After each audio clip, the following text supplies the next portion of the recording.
हम यहाँ पे चैप्टर नंबर 7 आपका स्टार्ट करते हैं ऑडिट के रिवीजन में।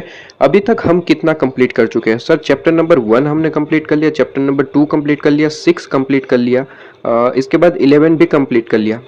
ठीक है, चैप्टर नंबर 1 कंप्लीट किया, 2 कंप्लीट किया, 6 कंप्लीट किया, 11 कंप्लीट किया और अब हम 7 कंप्लीट करने जा रहे हैं। टोटल 5 चैप्टर्स आपके कंप्लीट हो जाएंगे इसी के साथ, और पांचों चैप्टर आपको एक प्लेलिस्ट में मिल जाएंगे। प्लेलिस्ट की लिंक हर एक चैप्टर के वीडियो की डिस्क्रिप्शन में मिल जाएगी। कोई भी चैप्टर देख रहे हैं उसके डिस्क्रिप्शन में जाएंगे तो प्लेलिस्ट की लिंक आपको मिल जाएगी। प्लस ये जो पीडीएफ वगैरह में जो मार्किंग करवाया जाता है, ये पीडीएफ आपको जो है प्रोवाइड कर दी जाती है टेलीग्राम पे। ठीक है, और टेलीग्राम की लिंक भी हर एक वीडियो की डिस्क्रिप्शन में मिल जाती है, तो वहां से अगर आप ये पीडीएफ भी डाउनलोड करना चाहें तो वहां पे आप जो है लिंक के थ्रू पहुंच सकते हैं। ठीक है, और ये पीडीएफ डाउनलोड कर सकते हैं। क्या ये चीज़ क्लियर है? तो ये हमने जो है ये चैप्टर जो है वो हमने कंप्लीट कर दिए। ठीक है, ये चैप्टर्स हमने कंप्लीट कर दिए। क्या ये चीज़ क्लियर? अब 7 आ जाइए और इसी के साथ ये 5 चैप्टर हो जाएंगे।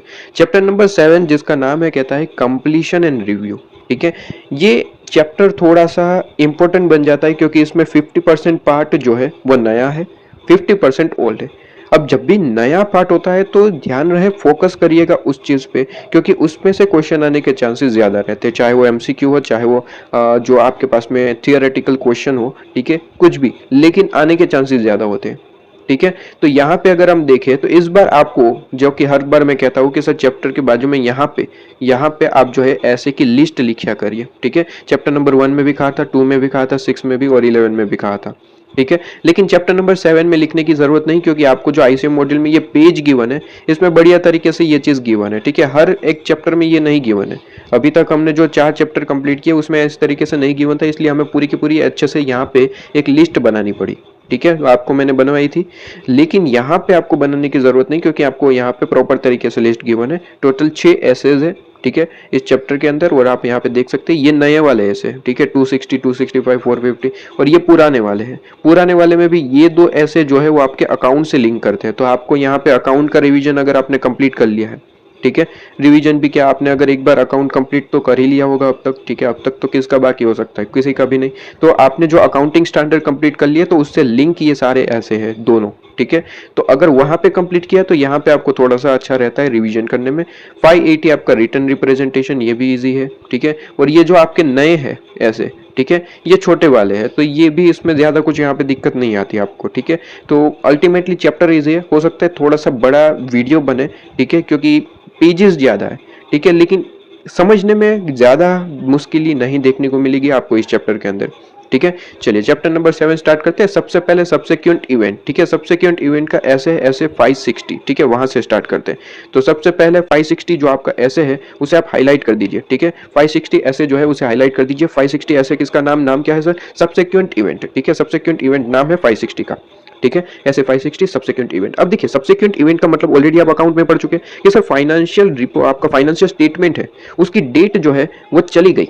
फाइनेंशियल स्टेटमेंट की डेट जो है वो चली गई, और उसके बाद इस डेट को रिलेटेड आपको कोई इवेंट्स या फिर फैक्ट्स के बारे में पता चलता है, तो उसे हम कहते हैं सब्सिक्वेंट इवेंट। फॉर एग्जांपल, यहाँ पे आपको एग्जांपल ऑलरेडी गिवन ही है, तो वही देख लेते हैं। सर ऐसा हुआ कि हमारे पास में सर एक डेटर है। ठीक है, हमारे पास में एक डेटर है, हमारी बुक्स ऑफ अकाउंट में दिख रहा था। तो 31 मार्च मतलब कि हमारी फाइनेंशियल स्टेटमेंट की डेट। ठीक है, 31 मार्च नहीं लिखेंगे क्योंकि आपका अकाउंट नहीं है। ठीक है, यहाँ पे क्या लिखते हैं sir? Financial statement, date of financial statement, इस तरीके से। तो डेट ऑफ फाइनेंशियल स्टेटमेंट को क्या डेटर दिख रहा होगा? ऑब्वियसली यस दिख रहा होगा, क्योंकि डेटर है तो दिख रहा होगा। ठीक है ना? अच्छा, लेकिन हुआ कुछ यूं कि फाइनेंशियल स्टेटमेंट की डेट तो चली गई, लेकिन वो डेट चली जाने के बाद 1 हफ्ते 2 हफ्ते बाद पता चला कि सर डेटर तो इंसॉल्वेंट हो गया, उसके बाद इंसॉल्वेंट हुआ। इसका मतलब समझिए कि डेटर तो पहले क्या 31 मार्च को, मतलब कि हमारी फाइनेंशियल स्टेटमेंट की डेट को, डेट ऑफ फाइनेंशियल स्टेटमेंट को क्या ये डेटर दिख रहा था? आंसर इज यस दिख रहा था। और इंसॉल्वेंट कब हुआ? ये डेट के बाद इंसॉल्वेंट हो गया। ठीक है ना? तो इसका मतलब समझिए कि ये जो आपकी इंसॉल्वेंसी का ये इवेंट बना, ये जो फैक्ट बना, ठीक है, ये रिलेट किस चीज से करता है? ये सर रिलेट तो हमारी फाइनेंशियल रिपोर्टिंग डेट को, सॉरी फाइनेंशियल स्टेटमेंट की डेट को, जो डेटर अवेलेबल था उससे रिलेटेड ये है, ये आपको देखने को मिलता है। Answer is yes sir. मतलब कि डेटर फाइनेंशियल स्टेटमेंट की डेट को जो था उससे रिलेटेड चीजें आज बन गई। तो मतलब कि सर ये इंसॉल्वेंसी तो डेट के बाद हुआ, डेट ऑफ फाइनेंशियल स्टेटमेंट के बाद इंसॉल्वेंट हो गया, और ये रिलेट तो उस डेट से ही करता है क्योंकि उस डेट को हमारा डेटर दिख रहा था। वो फाइनेंशियल स्टेटमेंट में तो हमने एज अ डेटर दिखा रखा है, और आज दिन तो ये इंसॉल्वेंट हो गया, दिक्कत हो गई। तो इसकी क्या ट्रीटमेंट करनी चाहिए? इसकी ट्रीटमेंट 560 दिखाता है, क्योंकि इसे हम कहते हैं सब्सिक्वेंट इवेंट। सब्सिक्वेंट इवेंट का मतलब होता है कि फाइनेंशियल स्टेटमेंट की डेट को कोई इवेंट मौजूद था और उससे रिलेटेड कुछ घटना उसके बाद, उस डेट के बाद बन गई।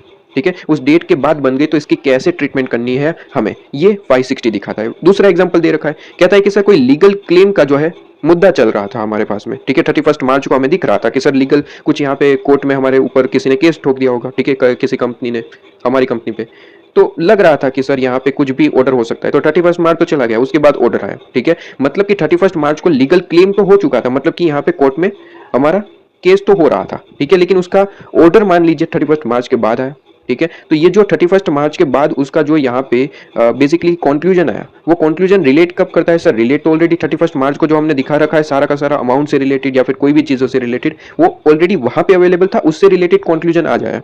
तो इसकी कैसे ट्रीटमेंट करें, दोनों एग्जांपल तो सेम ही है, ठीक है, ये चीज आपके पास में, ठीक है। तो कहते हैं कि सर सब्सिक्वेंट इवेंट जो है वो यहाँ पे आपको जो है दो तरीके से देखने को मिलते हैं। एक ऐसे जिसका कहता है कि those that provide evidence of the condition that exist at the date of financial statement, कि ऐसी कोई यहाँ पे एविडेंस आपको प्रोवाइड कर देता है कि जो एग्जिस्ट करता है, मतलब कि आपको पहले ही लगता है कि भाई एग्जिस्ट कर रहा है, ठीक है, फाइनेंशियल स्टेटमेंट की डेट को। जैसे कि मैंने लीगल क्लेम का एग्जांपल दिया, लीगल क्लेम का एग्जांपल मैंने दिया, लीगल क्लेम का एग्जांपल ऑलरेडी एग्जिस्ट करता था 31 मार्च को, हमें पता भी था कि इसका भाई कंक्लूजन जो भी आएगा, ठीक है, आने वाला ये तो हमें पता ही था, ठीक है, कंक्लूजन आने वाला ये तो हमें पता ही था। इसके बाद ऐसा भी हो सकता है those that provide evidence of condition that that arose after the date of financial statement, ठीक है, फाइनेंशियल स्टेटमेंट की डेट के बाद जो है उसका कोई कंडीशन बन गया है, ठीक है। चलिए सब्सिक्वेंट इवेंट को मैंने कहा कि सर सब्सिक्वेंट इवेंट क्या है, स्टेटमेंट जो फाइनेंशियल स्टेटमेंट की डेट के बाद, फाइनेंशियल स्टेटमेंट की डेट के बाद, फाइनेंशियल स्टेटमेंट की डेट के बाद ऐसे कोई इवेंट जानने को मिले जो ऑलरेडी 31 मार्च मतलब कि फाइनेंशियल स्टेटमेंट की डेट को दिख रहे थे, ठीक है, फाइनेंशियल स्टेटमेंट की डेट को ऑलरेडी थे, लेकिन उसके बारे में कुछ यहाँ पे घटना जो है वो उसके बाद पता चली, उसके बाद पता चली, ठीक है। तो कहते हैं कि सर इन्हें सब्सिक्वेंट इवेंट कहते हैं। अब सब्सिक्वेंट इवेंट की ट्रीटमेंट करनी पड़ती है सर, बिल्कुल करनी पड़ती है, क्योंकि एसएस पूरे का पूरा बना रखा है। अब ट्रीटमेंट में थोड़ी बहुत दिक्कत आ रही थी, तो ऐसे 560 ने क्या कहा सर, 560 ने कहा कि हम तीन तरीके से केस नंबर 1 बना दिया, केस नंबर 2 बना दिया, केस नंबर 3 बना दिया, ऐसे तीन केस बना दिए ताकि तीन केस के हिसाब से आप अच्छे से ट्रीटमेंट कर पाए, ठीक है। कहता है केस नंबर 1 आप समझिए कि आपका मान लीजिए फाइनेंशियल स्टेटमेंट की डेट चली गई, लेकिन आपकी ऑडिट रिपोर्ट जहां पे आप कंक्लूजन वगैरह लिखते हैं ना, ऑडिट रिपोर्ट आपको आपका एज एन ऑडिटर आप क्या करते हैं सर, ऑडिट रिपोर्ट इशू करते हैं, तो ऑडिट रिपोर्ट की डेट से पहले पहले पता चल गया, मतलब कि फाइनेंशियल स्टेटमेंट की डेट तो ऑब्वियसली चली गई, उसे ही सब्सिक्वेंट इवेंट कहते हैं। तो स्टेटमेंट की डेट तो चली जानी चाहिए, तो ही सब्सिक्वेंट इवेंट आएगा, उससे पहले पता चल गया तो वो सब्सिक्वेंट इवेंट थोड़ी ना है, ठीक है। तो फाइनेंशियल स्टेटमेंट की डेट तो चली गई, लेकिन अभी हमारे ऑडिट रिपोर्ट की डेट से पहले पहले हमें ये इवेंट के बारे में पता चल गया, पहला केस ये बना दिया, ठीक है। तो इससे रिलेटेड ट्रीटमेंट की डिफरेंट तरीका होगा। दूसरा कहता है कि भाई एक काम करिए, ऑडिट रिपोर्ट की डेट भी चली गई, ऑडिट रिपोर्ट की डेट भी चली गई, लेकिन अभी फाइनेंशियल स्टेटमेंट हमने इशू नहीं किया है। फाइनेंशियल स्टेटमेंट इशू करना मतलब कि थर्ड पार्टी को हम अवेलेबल करवाते हैं ना, कि तो आप हमारा फाइनेंशियल स्टेटमेंट अब देख सकते हैं, ठीक है। फाइनेंशियल स्टेटमेंट की डेट चली गई, ऑडिट रिपोर्ट की भी डेट चली गई, लेकिन अभी तक फाइनेंशियल स्टेटमेंट थर्ड पार्टी को इशू नहीं हुआ है, ये हमारे पास में ऐसा कह रहा है, ठीक है। मतलब कि फाइनेंशियल स्टेटमेंट की डेट गई, ऑडिट रिपोर्ट की डेट गई, लेकिन इशू अभी तक नहीं हुआ, इशू से पहले पहले हमें ये इवेंट के बारे में पता चला है, ठीक है। तीसरा केस ऐसा हो सकता है कि सभी कुछ चला गया, फाइनेंशियल स्टेटमेंट की डेट गई, ऑडिट रिपोर्ट की डेट गई, इशू भी हो गया हमारे थर्ड पार्टी को, उसके बाद पता चला कि अरे इसमें तो कुछ यहाँ पे दिक्कत हो गई, ठीक है, इससे रिलेटेड कुछ इवेंट जानने को मिले, ठीक है। तो तीन केस हो सकते हैं, एक एक करके यहाँ पे इसकी ट्रीटमेंट बताई गई है। सबसे पहले कहता है कि सर 560 ये आपको बताता है कि ये ऑडिटर की रिस्पॉन्सिबिलिटी रहेगी कि कोई सब्सिक्वेंट इवेंट आपको देखने को मिले तो उसकी आपको ट्रीटमेंट करनी है फाइनेंशियल स्टेटमेंट के हिसाब से, ठीक है, ऑडिट और फाइनेंशियल स्टेटमेंट के हिसाब से। अब यहाँ पे क्या ट्रीटमेंट करनी है, तो देखिए ट्रीटमेंट आपको तीन केस में करनी है, लेकिन तीन केस की ट्रीटमेंट का ओवरऑल आपका एक ही ऑब्जेक्टिव रहेगा कि सर आपका ऑब्टेन करेंगे सबसे sufficient and appropriate audit evidence, ठीक है, एंड दूसरा उसे रिस्पॉन्ड करेंगे, ठीक है, जो भी हमें फैक्ट और इवेंट जानने को मिला है उसे हम रिस्पॉन्ड करेंगे। तो एक ही ऑब्जेक्टिव, मतलब कि एक ऑब्जेक्टिव में 2 पॉइंट, ठीक है। आपका ऑब्जेक्टिव क्या रहेगा ओवरऑल, आपका ऑब्जेक्टिव इससे रिलेटेड सब्सिक्वेंट इवेंट से रिलेटेड ऑडिटर का ऑब्जेक्टिव रहेगा सर कि ऑब्टेन करेंगे sufficient appropriate audit evidence, and दूसरा कहता है कि रिस्पॉन्ड करेंगे फैक्ट। अब ध्यान रहे सर यहाँ पे फैक्ट और इवेंट के बारे में भी क्लियर कर दूं कि अगर ऑडिट रिपोर्ट की डेट नहीं गई है, ठीक है, ऑडिट रिपोर्ट की डेट से पहले कोई इवेंट के बारे में पता चल जाता है तो वहां पे वर्ड यूज होता है इवेंट, लेकिन ऑडिट रिपोर्ट की डेट अगर चली गई तो उसे हम वर्ड यूज करते हैं फैक्ट, ठीक है। तो ये चीज थोड़ा सा ध्यान रख लेना, ठीक है, ये चीज थोड़ा सा ध्यान रख लेना। तो कहता है कि भाई अगर इवेंट है तो उसके बारे में हम क्या करेंगे सर, यहाँ पे ऑडिट एविडेंस को ऑब्टेन करेंगे, ओके, ये चीज क्लियर आपके पास में। तो अगर इवेंट है तो इवेंट से रिलेटेड हम अपना जो ऑब्टेन करेंगे सफिशिएंट एंड एप्रोप्रिएट एविडेंस, और फैक्ट को हम रिस्पॉन्ड करेंगे प्रॉपर्ली, ठीक है। अब रिस्पॉन्स कैसे करना है, सफिशिएंट एप्रोप्रिएट ऑडिट एविडेंस कैसे लेना है, तो इससे रिलेटेड बातें कर लेते हैं। सबसे पहले आप आ जाइए कुछ चीजों पे, सबसे पहला केस जो हम यहाँ पे याद करने के लिए, केस नंबर वन क्या कहता था? केस नंबर वन कहता था कि सर अगर कोई ऐसा इवेंट हमें देखने को मिल गया कि जहां पे फाइनेंशियल स्टेटमेंट की डेट तो चली गई, ऑब्वियसली वो तो चली जानी चाहिए तभी सब्सिक्वेंट इवेंट बनेगा, तो वो तो डेट चली गई, वो तो हमें पता ही है। कहता है कि ऑडिट रिपोर्ट की डेट अभी तक नहीं गई, उससे पहले पहले ही पता चल गया, तो इससे रिलेटेड चीजों को, अगर इससे रिलेटेड कोई इवेंट पता चला ऐसा कोई, ठीक है, तो इसका क्या ट्रीटमेंट करना है? तो यहाँ पे आ जाइए, केस नंबर वन पे डिस्कस करते हैं, जो बिटवीन रहा डेट ऑफ फाइनेंशियल रिपोर्टिंग, आपका जो financial statement and date of auditor's report, ठीक है। तो एफएस के डेट के बाद और ऑडिट रिपोर्ट की डेट से पहले पता चल गया, बिटवीन, ठीक है। तो कहते हैं कि सर यहाँ पे कहते हैं कि आपको ऑडिट प्रोसीजर परफॉर्म करना होगा, अभी अभी हमने पढ़ा सर, अभी कि इवेंट के बारे में कोई चीज आपको पक्का करना है तो आपको क्या करना पड़ता है? Sufficient and appropriate audit evidence obtain करना पड़ता है। तो वही चीज डिटेल में आपको बता रखी है कि कैसे करना है। तो सर यहाँ पे कहता है 5 चीजें आपको करनी है, मतलब कि आपका काम खत्म हो जाएगा। 5 चीजें करिए, काम खत्म हो जाएगा। सबसे पहला कहता है कि सर आप ये काम करिए, अंडरस्टैंड करिए जो मैनेजमेंट ने कोई प्रोसीजर परफॉर्म की हो तो उसे अंडरस्टैंड करिए। मैनेजमेंट ने सब्सिक्वेंट इवेंट के लिए कोई प्रोसीजर परफॉर्म की होगी, ठीक है। मैनेजमेंट भी कुछ काम करेगा ना, कि सभी काम हमारा होता है। आंसर इज नो, मैनेजमेंट का पूरे का पूरा बिजनेस चल रहा है, उसका फाइनेंशियल स्टेटमेंट, तो मैनेजमेंट भी कुछ काम कर रहा होगा। तो उन्होंने इससे रिलेटेड क्या प्रोसीजर परफॉर्म की है उसे हम अंडरस्टैंड करेंगे। सबसे पहले तो अंडरस्टैंडिंग ही ऑब्टेन करना है, ठीक है। इसके बाद सेकंड हम क्या करेंगे सर? मैनेजमेंट के साथ इंक्वायरी करेंगे, क्या हुआ, कैसे हुआ, क्यों हुआ, ठीक है, और इससे रिलेटेड क्या चीजें आपको लग रही है, वगैरह वगैरह चीजें। इसके बाद मिनट्स को रीड करेंगे, ठीक है। ऑब्वियसली मीटिंग आपने बुलाई होगी, अगर ऐसा कुछ लॉस वगैरह हुआ है या फिर कुछ ऐसे इवेंट्स बन गए तो आपको प्रोबेबली सीधी सी बात है कि मीटिंग आपको बुलानी पड़ी होगी, और मीटिंग की जो मिनट्स होती है उसे आप रीड कर लीजिए एज एन ऑडिटर, ठीक है। चौथा कहता है कि भाई latest subsequent interim financial statement को पढ़ लेना, ठीक है। लेटेस्ट जो हमने सब्सिक्वेंट इंटरिम फाइनेंशियल स्टेटमेंट होता है उसे रीड कर लेना। और पांचवा, मैनेजमेंट से रिटर्न रिप्रेजेंट जरूर ले लेना कि ये जो चीजें आपने करी है, ये जो चीजें हमने बताई है, ये सारी चीजें आपने परफेक्टली हमें ट्रू बता दी है, ठीक है। ये चीज 5 पॉइंट है, ठीक है, 5 पॉइंट है, 5 पॉइंट लिख के आना है। अगर आपको पूछा जाए कि sir audit procedure related to event, जो इवेंट बिटवीन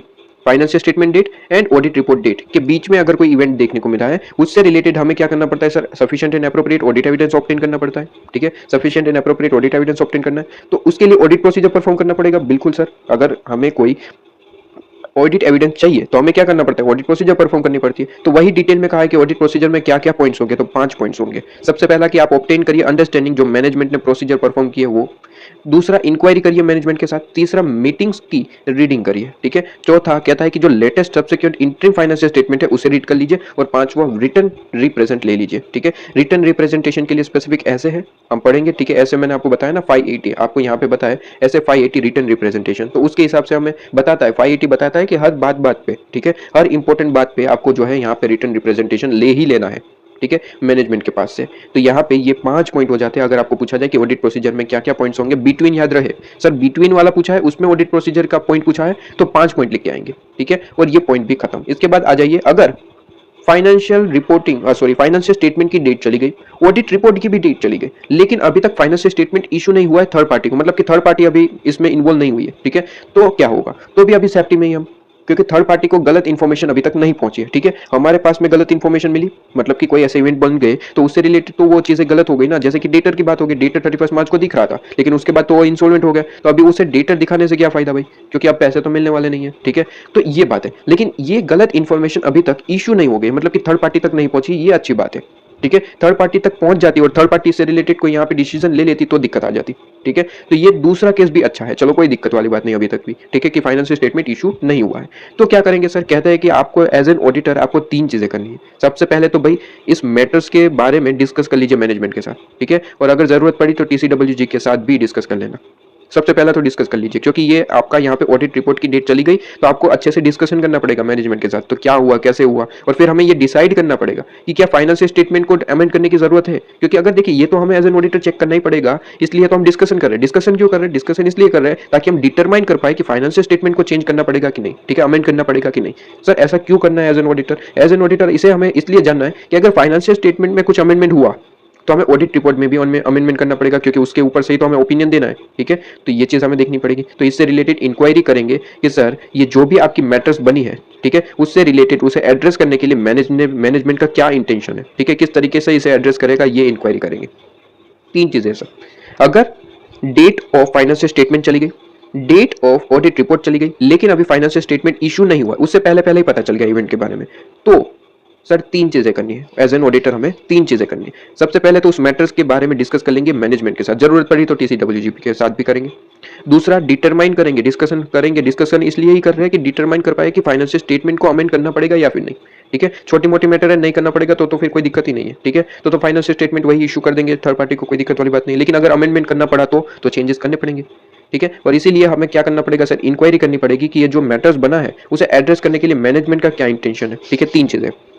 अच्छा, अब ये सारी चीजें पता लगाने के बाद, ये तीन चीजें पता लगाने के बाद हमारा कंक्लूजन ये निकला सर कि ये तो बड़ी मैटर है, हमें फाइनेंशियल स्टेटमेंट को अमेंड करना पड़ेगा। तो एज एन ऑडिटर आप मैनेजमेंट को बताएंगे सर, मैनेजमेंट को बताएंगे कि सर आपको जो है क्या करना है, फाइनेंशियल स्टेटमेंट को अमेंड करना पड़ेगा क्योंकि बड़ी मैटर है, तो अमेंड कर दीजिए। हम मैनेजमेंट को कहेंगे कि सर अमेंड कर दीजिए, ये चीजें आपको जो है इसमें अमेंडमेंट लाना पड़ेगा। अब कहता है कि अगर मैनेजमेंट अमेंड कर देता है, ठीक है, मैनेजमेंट को हमने बताया कि सर ये मैटर जो हुई है आपसे हमने डिस्कशन करा, हमने डिटरमाइन भी कर लिया, आपसे हमने इंक्वायरी भी कर ली। ठीक है, इससे पता चल गया कि फाइनेंशियल स्टेटमेंट अमेंड करना है। ठीक है, आपने एज एन ऑडिटर मैनेजमेंट को बताया कि सर मैंने अमेंडमेंट कर दीजिए, मैनेजमेंट ने कर भी दिया। ठीक है, मैनेजमेंट ने कहा ठीक है जी आप अमेंडमेंट करनी पड़ेगी तो लीजिए कर दिया, तो अमेंडमेंट कर दिया। तो अगर अमेंडमेंट हो चुका, फाइनेंशियल स्टेटमेंट अमेंडमेंट हो चुका, ठीक है, तो फिर इसके बाद हमें एज एन ऑडिटर क्या करना है, इसके बाद हमें क्या करना है सर, हमें ऑडिट प्रोसीजर परफॉर्म करना है। ठीक है, ऑडिट प्रोसीजर परफॉर्म करना है इसके बाद कि अब यहाँ पे इससे रिलेटेड क्या चीजें होगी, ये जो अमेंडमेंट हुई है इसलिए वापस से हम क्या करेंगे सर, ऑडिट प्रोसीजर परफॉर्म करेंगे, ऑडिट प्रोसीजर परफॉर्म करेंगे। दूसरा, ऑडिट प्रोसीजर परफॉर्म करने के बाद ध्यान रहे सर, ऑडिट रिपोर्ट में इस ऑडिट जो प्रोसीजर आपने परफॉर्म किया, ठीक है, ये दूसरा ऑडिट प्रोसीजर परफॉर्म किया, क्यों, क्योंकि ये नया एक कुछ जानने को मिला, तो उसकी डेट लिख देना, उसकी डेट लिख देना कि इस डेट को हमने एक्सटेंडेड ऑडिट प्रोसीजर भी परफॉर्म किया था क्योंकि कुछ नया इवेंट जानने को मिला था, तो उसकी डेट लिख देना। एंड उसके बाद न्यू ऑडिट रिपोर्ट प्रोवाइड कर देना। ठीक है, न्यू प्रोवाइड कर सकते हैं या फिर उसमें ही कुछ अमेंडमेंट करके भी प्रोवाइड कर सकते हैं। ठीक है, तो टोटल यहाँ पे 3 पॉइंट है समझिए। तो अगर फाइनेंशियल स्टेटमेंट को अमेंड कर देता है मैनेजमेंट तो 3 पॉइंट आपको परफॉर्म करना है एज एन ऑडिटर। सबसे पहले तो ऑडिट प्रोसीजर परफॉर्म करेंगे इससे रिलेटेड, जैसे ही ऑडिट प्रोसीजर परफॉर्म कर देना उसकी डेट यहाँ पे जरूर मेंशन कर देना ऑडिट रिपोर्ट में, और ऑडिट रिपोर्ट आप न्यू इशू कर देना, काम खत्म। ठीक है, ऑडिट रिपोर्ट प्रोवाइड कर देना, 3 पॉइंट हो जाते हैं। अच्छा, एक चीज जो है जनरल नॉलेज के हिसाब से ये कहता है कि सर न्यू ऑडिट रिपोर्ट जो है shall not be dated earlier the date of approval of the amendment financial statement. ठीक है, कि जो फाइनेंशियल स्टेटमेंट अमेंड हुआ उसकी डेट, फाइनेंशियल स्टेटमेंट अमेंड हुआ उसकी डेट से पहले आपकी न्यू ऑडिट रिपोर्ट की डेट नहीं होनी चाहिए। तो ऑब्वियसली ये लॉजिकल चीज है, क्या ये लॉजिक नहीं है? ये सिंपल सा लॉजिक है कि सर फाइनेंशियल स्टेटमेंट पहले होता है, उसके बाद ही तो उसको देख के हम ऑडिट रिपोर्ट प्रिपेयर करते हैं। तो ऑब्वियसली ये तो जनरल नॉलेज की बात है कि सबसे पहले अमेंडमेंट फाइनेंशियल स्टेटमेंट हुआ होगा, उसके बाद ही हम न्यू ऑडिट रिपोर्ट इशू करते हैं। तो ऑब्वियसली सीधी सी बात है कि सर ऑडिट रिपोर्ट जो न्यू है उसकी डेट जो है वो बाद में ही होगी, जो अमेंडेड फाइनेंशियल स्टेटमेंट की डेट है उसके बाद ही होगी। ऑब्वियसली उससे पहले हो ही नहीं सकती, उससे पहले हो ही नहीं सकती। तो ये तो जनरल नॉलेज की बात है, ये तो जनरल नॉलेज की बात है। इसके बाद कहता है कि सर मैनेजमेंट अमेंड कर देता है।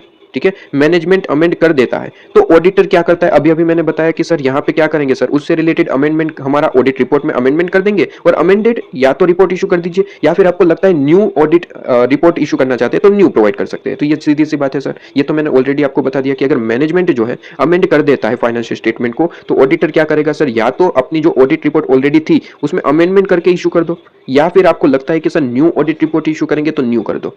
ठीक है, तो न्यू कर दो। साथ में अगर जरूरत पड़ी तो ईओएम और ओएम का स्टेटमेंट भी इंक्लूड कर लेना। ये आप ऑलरेडी पढ़ चुके हैं आपके नेक्स्ट चैप्टर के बारे में। ठीक है, नेक्स्ट चैप्टर में आप पढ़ चुके हैं ईओएम और ओएम। ठीक है, ये तो रिवीजन कर रहे हैं इसलिए मैं इसके बारे में अभी नहीं बता रहा हूँ, वो जब रिवीजन करेंगे तब पढ़ेंगे। ठीक है, तो यहाँ पे ईओएम और ओएम का स्टेटमेंट भी आप जो है इसके साथ इंक्लूड कर सकते हैं जरूरत पड़ी तो। ठीक है, अच्छा, इसके बाद यहाँ पे दूसरा केस भी हो सकता है सर, अभी अभी आपने कहा कि अगर मैनेजमेंट अमेंड कर देता है तो ऐसा भी हो सकता है कि मैनेजमेंट अमेंड ना करे। अगर अमेंडमेंट नहीं होता है, मैनेजमेंट अमेंड नहीं करता है, ठीक है, कारण कुछ भी हो सकता है कि फाइनेंशियल रिपोर्टिंग फ्रेमवर्क मना कर रहा है मैनेजमेंट को। ठीक है, ऐसा कभी होता नहीं है, लेकिन लॉ कह सकते हैं फाइनेंशियल रिपोर्टिंग फ्रेमवर्क जो है मैनेजमेंट को ये अमेंडमेंट करने से रोक रहा है, या फिर मैनेजमेंट खुद ही मना कर रहा है कि हमको नहीं करना है अमेंडमेंट। ठीक है, दो केस हो सकते हैं, दोनों एक ही मतलब है कि इन शॉर्ट कहना ये चाहता है फाइनेंशियल स्टेटमेंट जो है वो अमेंड नहीं हो रहा। तो अगर मैनेजमेंट के द्वारा फाइनेंशियल स्टेटमेंट अमेंड नहीं हो रहा तो क्या करेंगे as an auditor? As an auditor अब हम क्या ही कर सकते हैं, अब हमारा ओपिनियन ही हम मॉडिफाइड कर लेंगे। ठीक है, ऑब्वियसली गलती तो है और गलती को हम चलाएंगे नहीं, तो हम क्या करेंगे सर, अपना ओपिनियन जो है उसे मॉडिफाइड कर लेंगे। ठीक है, और यहाँ पे हम टीसीडब्ल्यूजी मैनेजमेंट को नोटिफाई कर देंगे कि जो हमारी पुरानी ऑडिट रिपोर्ट थी उसे जो है आगे प्रोवाइड ना किया जाए।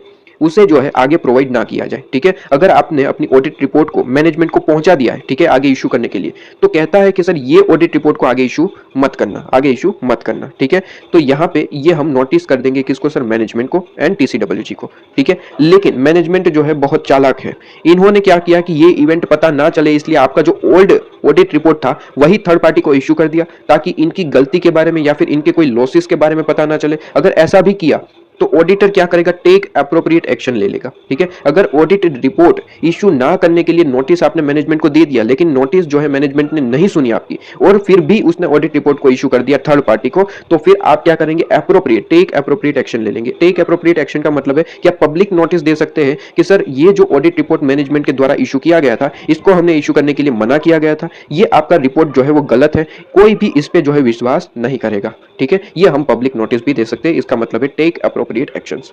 ठीक है, लेकिन एग्जाम में तो यही वर्ड लिखना पड़ेगा, टेक अप्रोप्रिएट एक्शंस। ठीक है, ये तो मैंने आपको पब्लिक नोटिस के बारे में एक्सप्लेन किया, लेकिन एग्जाम में आपको यही लिखना पड़ेगा, टेक अप्रोप्रिएट एक्शंस लेगा ऑडिटर। ठीक है, ये चीज आपके पास में आ जाती है। क्या ये चीज क्लियर है आपके पास में? अगर मैनेजमेंट मना कर देता है तो अपना ओपिनियन मॉडिफाइड हो जाएगा ऐसे 705 के हिसाब से। और दूसरा, रिपोर्ट जो हमने मैनेजमेंट को अगर पहुंचा दी, एनटीटी को पहुंचा दिया, तो मैनेजमेंट और टीसीडब्ल्यूजी को हम नोटिफाई कर देंगे कि जो हमारे ये जो आपका जो रिपोर्ट है वो आगे इशू ना किया जाए। ठीक है, थर्ड पार्टी को प्रोवाइड ना किया जाए, और अगर ये प्रोवाइड कर देता है, हमारे बताने के बावजूद कर देता है, तो हम यहाँ पे टेक अप्रोप्रिएट एक्शन ले लेंगे।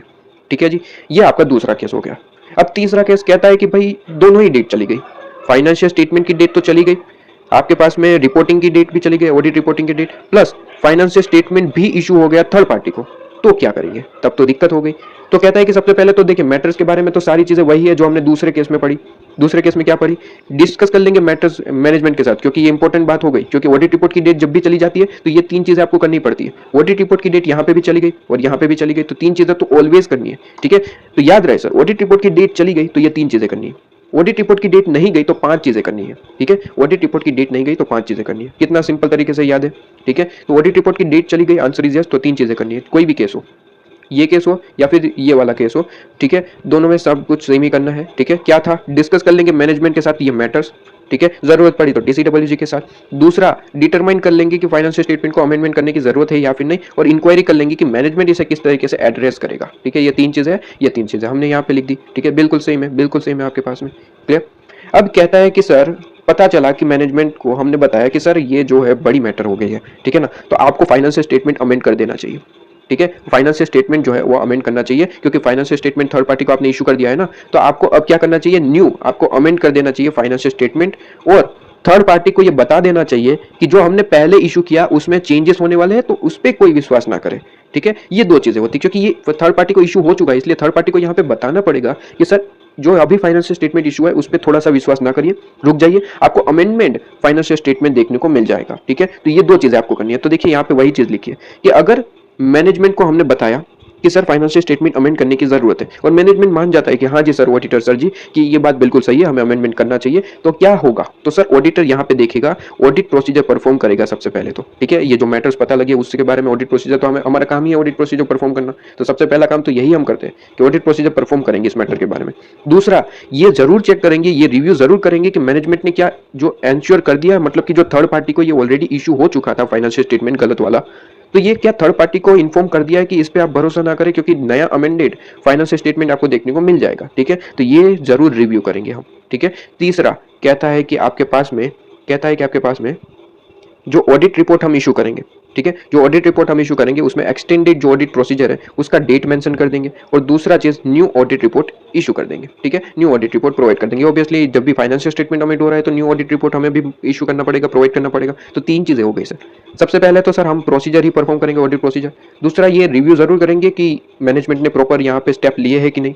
ठीक है, क्योंकि दिक्कत वाली बात ये थी कि फाइनेंशियल स्टेटमेंट ऑलरेडी इशू हो चुका, उसके बाद पता चला, इसलिए हमें ये रिव्यू तो जरूर करना पड़ेगा कि सर मैनेजमेंट ने जो है यहाँ पे अप्रोप्रिएट जो है स्टेप यहाँ पे लिए है कि नहीं। ठीक है, और तीसरा कहता है कि उसकी डेट मेंशन जरूर कर देना, जो ऑडिट प्रोसीजर परफॉर्म की उसकी डेट वगैरह मेंशन कर देना, और उसके बाद जो है प्रोवाइड कर देना अपना ऑडिट रिपोर्ट।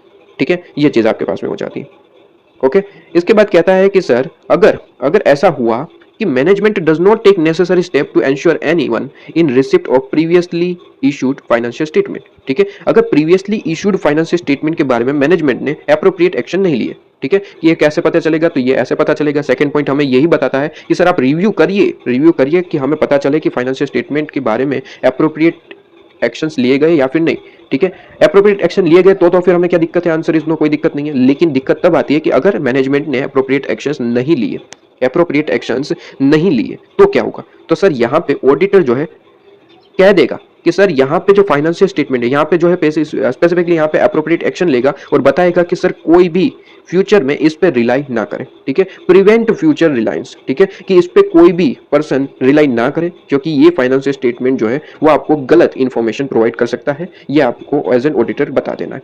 ठीक है, हम सबसे पहले तो नोटिफाई कर देंगे मैनेजमेंट को, टीसीडब्ल्यूजी को। ठीक है, कि ये आपको करना पड़ेगा। अगर मैनेजमेंट जो है, टीसीडब्ल्यूजी जो है, वो नोटिस भेज देता है, सबसे पहले देखिए स्टेप क्या होता है, मैं आपको प्रॉपर्ली अगर बता दूं तो सबसे पहला स्टेप होता है कि आप एक काम करिए।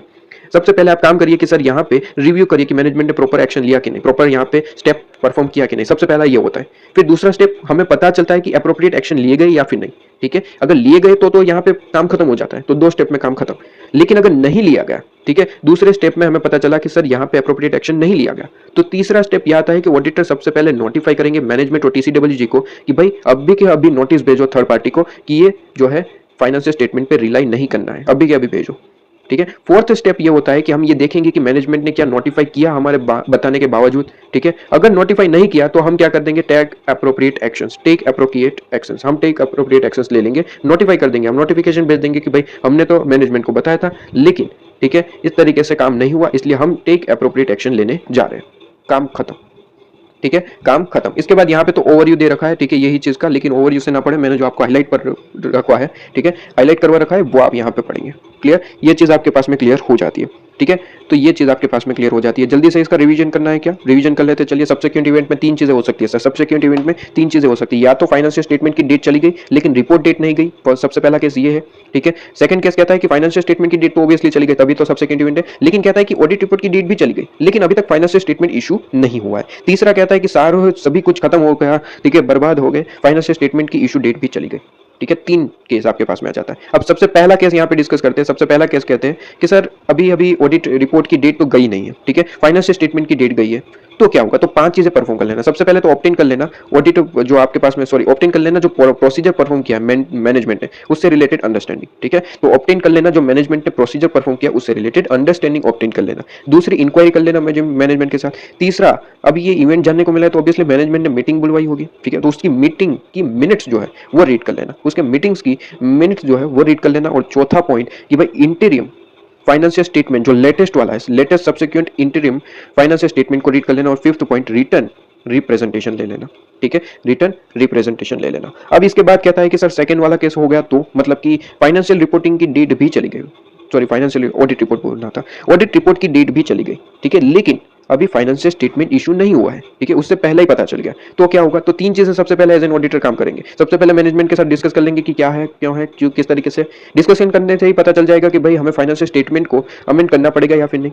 और तीसरा, इंक्वायरी कर लेंगे कि इससे रिलेटेड मैनेजमेंट क्या एक्शन लेने वाला है, क्या एड्रेस करने वाला है चीजें को। ठीक है, इसके बाद अब पता चला कि फाइनेंशियल स्टेटमेंट चेंजेस करने की जरूरत है, अमेंडमेंट करने की जरूरत है, तो मैनेजमेंट को बताएंगे कि सर आपको अमेंडमेंट करना है। ठीक है, अगर मैनेजमेंट जो है अमेंडमेंट कर देता है, ठीक है, मैनेजमेंट अमेंडमेंट कर देता है, तो एज एन ऑडिटर उसके बाद हमें क्या करना है, तो सर हमें और कुछ नहीं, ऑडिट प्रोसीजर परफॉर्म करना है, उसमें डेट लिख देनी है कि इस डेट को हमने एक्सटेंड ऑडिट प्रोसीजर भी परफॉर्म किया था और न्यू ऑडिट रिपोर्ट प्रोवाइड कर सकते हैं, अमेंडमेंट भी प्रोवाइड कर सकते हैं, न्यू भी प्रोवाइड कर सकते हैं। ठीक है, इसके बाद इंपॉर्टेंट ये जो जनरल नॉलेज वाला क्वेश्चन कि भाई रिपोर्टिंग की डेट, ऑडिटर्स की रिपोर्ट की डेट जो है ऑलवेज बाद में होती है, पहले क्या होता है, पहले होता है फाइनेंशियल स्टेटमेंट के अमेंडमेंट की डेट। ठीक है जी, ये तो हमें क्लियर है। इसके बाद अगर मैनेजमेंट जो है अमेंड कर देता है तो वैसे भी हमें बता दिया कि सर ऑडिट रिपोर्ट जो है अमेंड कर देंगे या फिर न्यू इशू कर देंगे।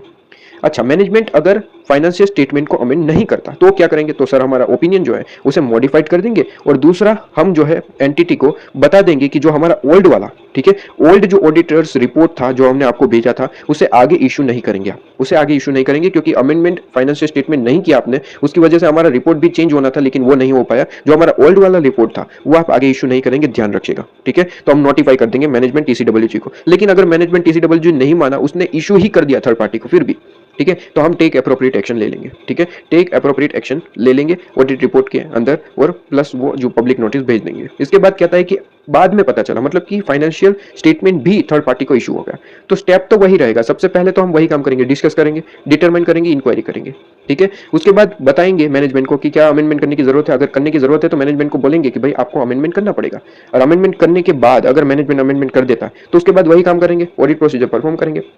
लेकिन ध्यान रहे सर, यहाँ पे फाइनेंशियल स्टेटमेंट इशू हो चुका था थर्ड पार्टी को, तो ये हम इंश्योर करेंगे, ये रिव्यू करेंगे कि मैनेजमेंट ने क्या इससे रिलेटेड स्टेप लिए हैं कि हम थर्ड पार्टी को इन्फॉर्म कर दें कि ये जो ओल्ड वाला फाइनेंशियल स्टेटमेंट है उस पर रिलाई ना करें, नया अमेंडेड फाइनेंशियल स्टेटमेंट आपको देखने को मिल जाएगा जल्द, ठीक है। ये चीज़ आपको बतानी है, ये चीज़ आपको रिव्यू करना है। और उसके बाद क्या करना है, ऑडिट प्रोसीजर परफॉर्म जो किया है उसकी डेट और न्यू ऑडिट रिपोर्ट इशू कर देंगे, काम खत्म, ठीक है। लेकिन यहाँ पे ध्यान रहे सर, रिव्यू हमें जो करना है मैनेजमेंट के जो स्टेप परफॉर्म किए थर्ड पार्टी को इंश्योरिटी के लिए, ये हमने रिव्यू करना है कि मैनेजमेंट ने परफॉर्म किया या फिर नहीं। कर दिया तो कोई दिक्कत नहीं, अगर नहीं किया तो मैनेजमेंट को नोटिफिकेशन भेजेंगे कि भाई आपको ये इन्फॉर्म करना पड़ेगा, करिए जल्दी से। TCWG को भी भेज देंगे अगर जरूरत पड़ी तो, ठीक है। तो यहाँ पे हम इन्फॉर्म कर देंगे कि जल्दी से भेजिए। अगर मैनेजमेंट TCWG नहीं करता है ये काम फिर भी, तो हम क्या करेंगे, टेक एप्रोप्रिएट एक्शन, ठीक है, काम खत्म। इसके बाद आ जाइए यहाँ पे नेक्स्ट ऐसे नंबर आपका गोइंग कंसर्न पे आ गया ना, 570, ऐसे 570 पे आ जाइए, ठीक है। ऐसे 570 गोइंग कंसर्न कह सकते हैं, ठीक है। आपके पास में ये 570 ऐसे। तो गोइंग कंसर्न क्या कहता है, गोइंग कंसर्न का मतलब होता है कि क्या बिजनेस फ्यूचर में चल पाएगा या फिर नहीं, इससे रिलेटेड एक्सपेक्टेशन बनाना, इसे हम कहते हैं गोइंग कंसर्न, ठीक है। ये ध्यान रहे सर, गोइंग कंसर्न आपको हर एक एंटिटी को कंपलसरी ये इंश्योर करना पड़ता है, बनाना पड़ता है, इससे रिलेटेड जो एक्सपेक्टेशन है, ठीक है। ये गोइंग कंसर्न का व्यू आपको कंपलसरी बनाना पड़ेगा कि ये जो आपका ऑपरेशन है वो क्या फ्यूचर में कंटिन्यू हो पाएगा, नहीं हो पाएगा, इससे रिलेटेड आपको फोरकास्ट करना पड़ता है, ठीक है। ये चीज इंपॉर्टेंट बन जाती है, हर एक कंपनी को बनाना ही पड़ता है। मैनेजमेंट की रिस्पॉन्सिबिलिटी है कि गोइंग कंसर्न के बारे में ये सारी चीजें डिसाइड करें, ठीक है, मैनेजमेंट की रिस्पॉन्सिबिलिटी। अच्छा, ये डिसाइड करने के बाद, ये सारी चीजें चेक करने के बाद हमें पता चला कि सर हमारा बिजनेस फ्यूचर में चल भी सकता है, नहीं भी चल सकता है, ऐसा लग रहा है, ठीक है। मोस्ट प्रोबेबली हमारा बिजनेस बंद होने के कगार पे है।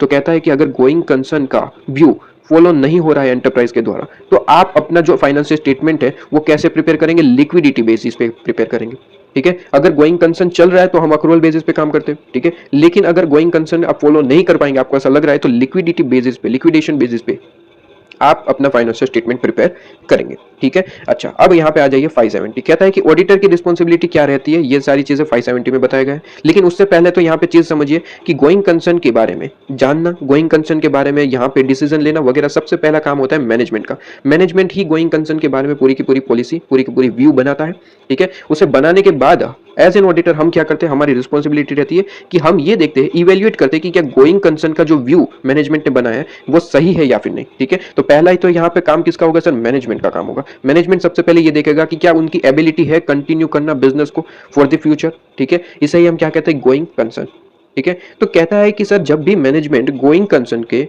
बारे में ये डिसाइड कर रहा होगा, ठीक है, जजमेंट ले रहा होगा कि हमारा बिजनेस फ्यूचर में चलेगा या फिर नहीं, इससे रिलेटेड यहाँ पे जजमेंट लेने के लिए कुछ फैक्टर्स होते हैं जो मैनेजमेंट को ध्यान में लेने हैं। ये फैक्टर आपको हेल्प करते हैं कि आगे आपका बिजनेस चलेगा या फिर नहीं, ये आपको पता लगाने में, ठीक है। ये पता लगाने में ये फैक्टर्स आपको हेल्प करते हैं। सबसे पहला फैक्टर है कि डिग्री ऑफ अनसर्टेनिटी, हमारे बिजनेस में इवेंट्स की अनसर्टेनिटी कितनी है, ठीक है। अनसर्टेनिटी सबसे पहले इंपॉर्टेंट है, क्योंकि अनसर्टेनिटी बहुत ज्यादा हो गई है तो इसका मतलब बिजनेस नहीं चल सकता, ठीक है। गोइंग कंसर्न पे क्वेश्चन मार्क आ जाएगा। दूसरा, साइज एंड कॉम्प्लेक्सिटी कितनी हो गई है एंटिटी की, ठीक है, ये दिक्कत दे सकता है। और ऐसे कोई जजमेंट जो फ्यूचर के बेस पे आप ले रहे हैं, ठीक है। और यहाँ पे कहता है कि उस पर सब्सिक्वेंट इवेंट की वजह से कोई यहाँ पे क्वेश्चन मार्क क्रिएट हो रहा है। तीन चीजें, ठीक है, तीन चीजें आपके पास में देखने को मिल जाती है, ठीक है। तीन चीजें, सबसे पहला कहता है डिग्री ऑफ अनसर्टेनिटी, दूसरा कहता है size and complexity of the entity, और तीसरा ऐसा जजमेंट जो फ्यूचर बेसिस पे ले रहे हैं। आप बेस तो फ्यूचर ही ले रहे हैं ना कि फ्यूचर में हमारा बिजनेस चलेगा या फिर नहीं, तो उससे रिलेटेड कोई सब्सिक्वेंट इवेंट है, उससे रिलेटेड भी आप जजमेंट ले रहे हो, लेकिन आपको इनकंसिस्टेंसी इसमें दिख रही है, तो ये भी आपको जरूर देखना चाहिए। ये तीन फैक्टर है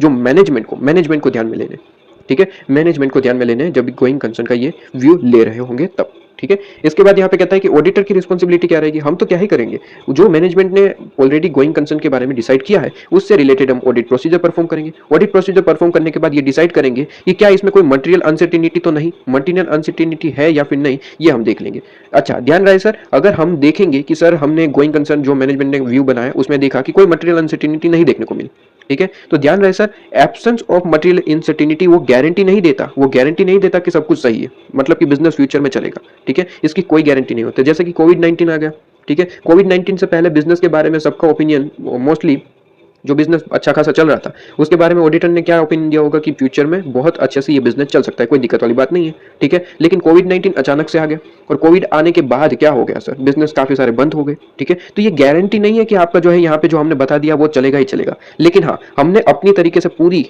प्रोसीजर परफॉर्म करने के बाद हमने ये डिसाइड किया है कि मटेरियल अनसर्टेनिटी हमको देखने को नहीं मिली है और इसकी वजह से हम यहाँ पे बता रहे हैं कि यहाँ पे व्यू जो है वो सही है, ठीक है, लेकिन ये गारंटी नहीं हो सकती, ठीक है। चलिए, अब ऑब्जेक्टिव क्या रहेंगे सर, ऑब्जेक्टिव वही रहेंगे जो मैंने ऊपर बताया भाई। रिस्पॉन्सिबिलिटी और ऑब्जेक्टिव दोनों एक ही तो चीज होते हैं। ऑब्जेक्टिव में थोड़ा डिटेल बता देते हैं, रिस्पॉन्सिबिलिटी में ऊपर ऊपर से चीजें बताते हैं।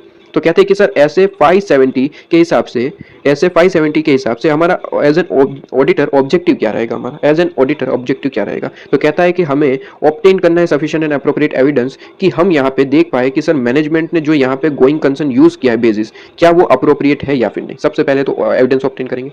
दूसरा कहता है कि कंक्लूड करेंगे कि कोई मटेरियल अनसर्टेनिटी तो एग्जिस्ट नहीं करती, अगर एग्जिस्ट करती है तो क्या ये सिग्निफिकेंट डाउट क्रिएट करती है कि नहीं, ठीक है, मैं एंटिटी कंटिन्यू कर पाएगी या फिर नहीं, उससे रिलेटेड सिग्निफिकेंट डाउट क्रिएट करती है कि नहीं, इससे रिलेटेड कंक्लूड करेंगे।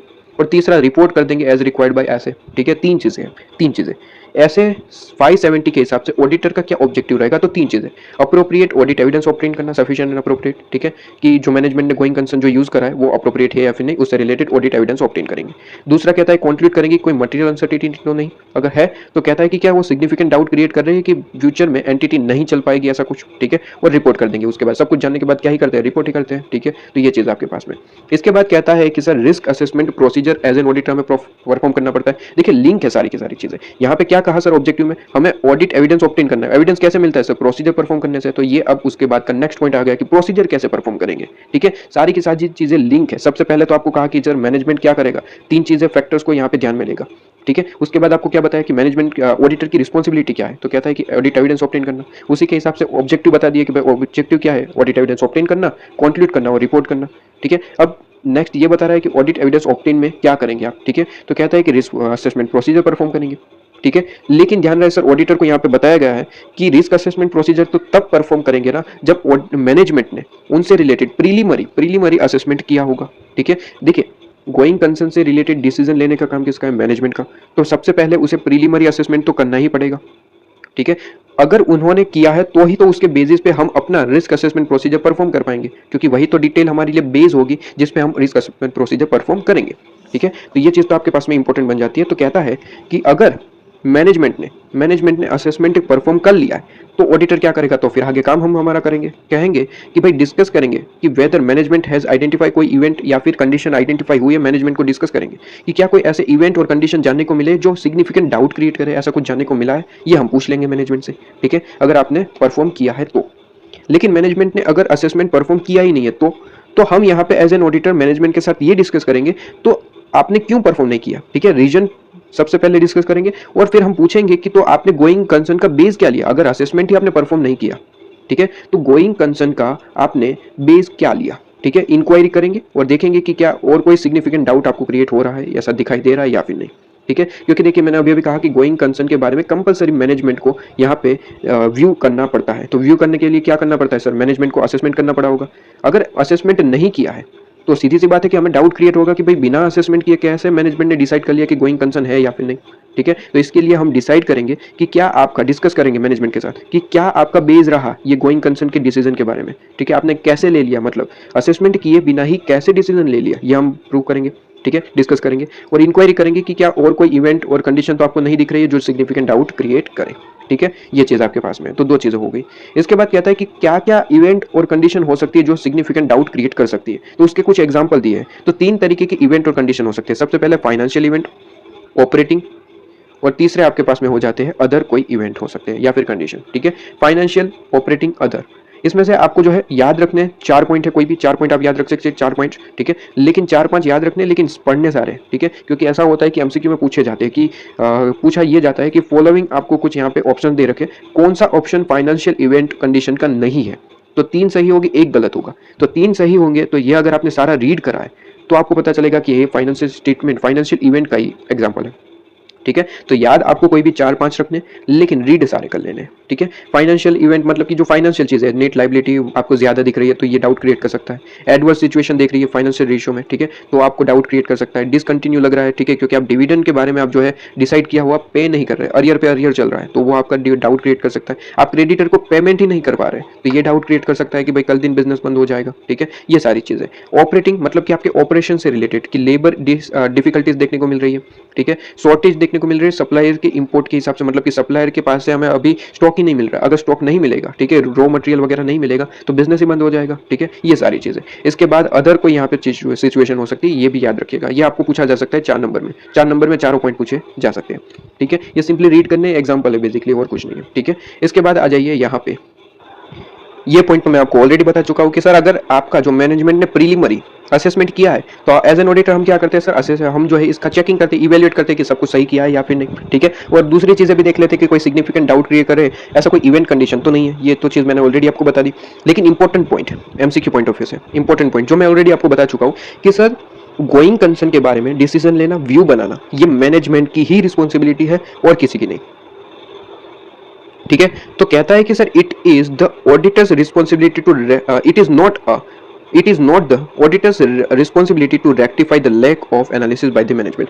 कि कहता है कि मान लीजिए असेसमेंट मैनेजमेंट को करना था, ऑब्वियसली करना पड़ेगा, तभी तो असेसमेंट करने के बाद ही तो मैनेजमेंट डिसीजन ले पाएगा गोइंग कंसर्न के बारे में।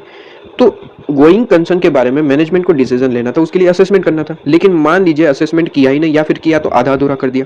फिर मैनेजमेंट ऑडिटर को कहता है कि एक काम करिए ना, वैसे आप तो रिस्क असेसमेंट प्रोसीजर परफॉर्म करने वाले हैं, तो हमारा जो भी बाकी रह गया वो आप परफॉर्म कर देना, काम हो जाएगा इक्वल। तो क्या ऐसा हो सकता है? Answer is no. Answer is no.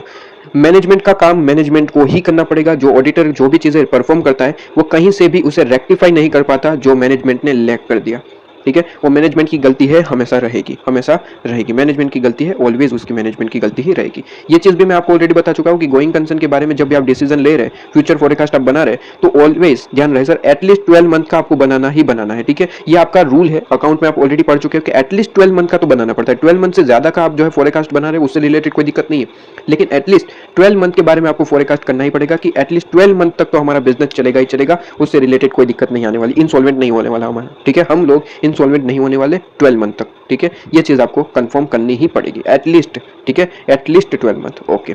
इसके बाद कहता है कि एडिशनल जो आप प्रोसीजर परफॉर्म करते हैं इवेंट के बारे में, ठीक है, इसमें क्या मतलब क्या चीजें करते हैं एज एन ऑडिटर। मैंने आपको कहा था कि सर हमें एडिशनल ऑडिट प्रोसीजर परफॉर्म करना पड़ता है। जैसे ही असेसमेंट करते हैं तो हम क्या करते हैं sir, additional audit procedure perform करते हैं। तो इसके बारे में हमें क्या करना है, ठीक है। तो सबसे पहले तो देखिए प्रोसीजर परफॉर्म करने का कारण ये होता है कि हम आइडेंटिफाई करें कोई सिग्निफिकेंट डाउट क्रिएट करने वाले इवेंट्स और कंडीशंस को, ठीक है। तो उसके लिए हम प्रोसीजर परफॉर्म करेंगे। प्रोसीजर परफॉर्म करने में पूछा जा सकता है कि क्या क्या फैक्टर्स इंक्लूड हो गए। तो यहाँ पे प्रोसीजर में आप देख सकते हैं यहाँ पे 4 और 5, ठीक है, 4-5 आपके पास में है फैक्टर्स जो आपको यहाँ पे इंक्लूड करने हैं, ठीक है। तो यहाँ पे कहता है कि सर जब हम परफॉर्म कर रहे हैं अपना ऑडिट प्रोसीजर, तो सबसे पहले तो ये देखेंगे कि सर यहाँ पे मैनेजमेंट ने क्या असेसमेंट परफॉर्म किया है। अगर नहीं किया तो सबसे पहले तो वही करवाना पड़ेगा, क्योंकि उसके बिना हम आगे नहीं बढ़ सकते, ठीक है। क्योंकि मैनेजमेंट का जो असेसमेंट परफॉर्म किया हुआ है उसी के बेस पे ही तो हमें आगे बढ़ना है। तो अगर मैनेजमेंट ने परफॉर्म ही नहीं किया है तो मैनेजमेंट को बोलेंगे कि आप सबसे पहले काम करिए, असेसमेंट परफॉर्म कीजिए गोइंग कंसर्न के बारे में, ठीक है। उसके बाद ही हम आगे बढ़ पाएंगे। तो जैसे ही हमें पता चला कि मैनेजमेंट ने परफॉर्म नहीं किया, हम मैनेजमेंट को रिक्वेस्ट करेंगे कि परफॉर्म करिए अभी के अभी। यहाँ पे हम रुक जाएंगे जब तक ये परफॉर्म नहीं होता।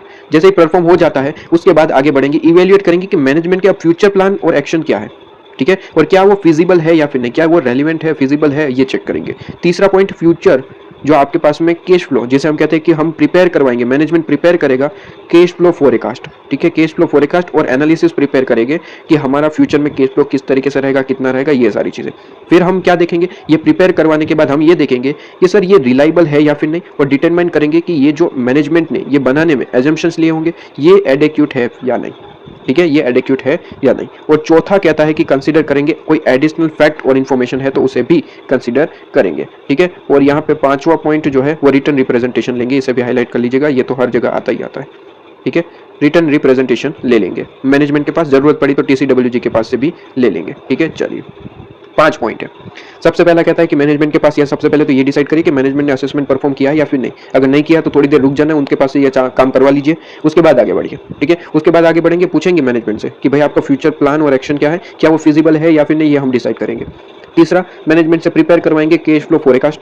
फिर हम क्या करेंगे, हम यहाँ पे ये देखेंगे कि ये रिलायबल था या नहीं, और दूसरा कि जो एजम्पशन लिए वो एडिक्यूट है या फिर नहीं, ठीक है। फिर आपके पास में चौथा कहता है कि कोई एडिशनल फैक्ट वगैरह जानने को मिला तो उसे भी कंसीडर कर लेंगे, और पांचवा रिटर्न रिप्रेजेंटेशन ले लेंगे कि आपने जो भी चीजें बताई है वो सब कुछ सही है, आपने नॉलेज के हिसाब से सब कुछ बढ़िया है, ठीक है। इसके बाद ऑडिट प्रोसीजर परफॉर्म करने के कुछ एग्जांपल, ये आप सेल्फ कर सकते हैं, ठीक है। एग्जांपल में कुछ होता नहीं है, देखिए एनालिसिस करना कि कैश फ्लो आपने जो है और प्रॉफिट ये सब कुछ सही है या फिर नहीं है। हम ऑडिट प्रोसीजर में करना क्या होता है, सारी चीजों को चेक करना है, कैश फ्लो हो गया, प्रॉफिट हो गया तो चेक करिए कि एनालिसिस करिए सब कुछ सही है, ठीक है। एंटिटी लेटेस्ट जो है इंटरिम फाइनेंशियल स्टेटमेंट उसे चेक करिए, डिस्कस करिए क्या सही है। लोन एग्रीमेंट अगर एंटिटी ने ले रखा है, डिबेंचर से रिलेटेड बात है तो उसकी टर्म्स को रीड करिए, मिनट्स को रीड करिए, सब कुछ सही है या फिर नहीं, ठीक है। लीगल कोई कॉन्सिक्वेंस है, लिटिगेशन है तो उससे रिलेटेड इंक्वायरी करिए, ठीक है। ये सारी चीजें, तो यहाँ पे कोई भी 4 आप याद रख सकते हैं, 4 से 5, ठीक है, 4 से 5 पॉइंट याद रख सकते हैं, बाकी एक बार रीड कर लीजिए, ओके। इसके बाद अब आ जाइए ऑडिटर का कंक्लूजन क्या रहेगा। वही कंक्लूजन तो क्या है, कंक्लूजन में हम ऑडिट प्रोसीजर परफॉर्म करेंगे और अनसर्टेनिटी है या फिर नहीं ये देखेंगे, कंक्लूजन में क्या ही कोई बड़ी बात हो सकती है,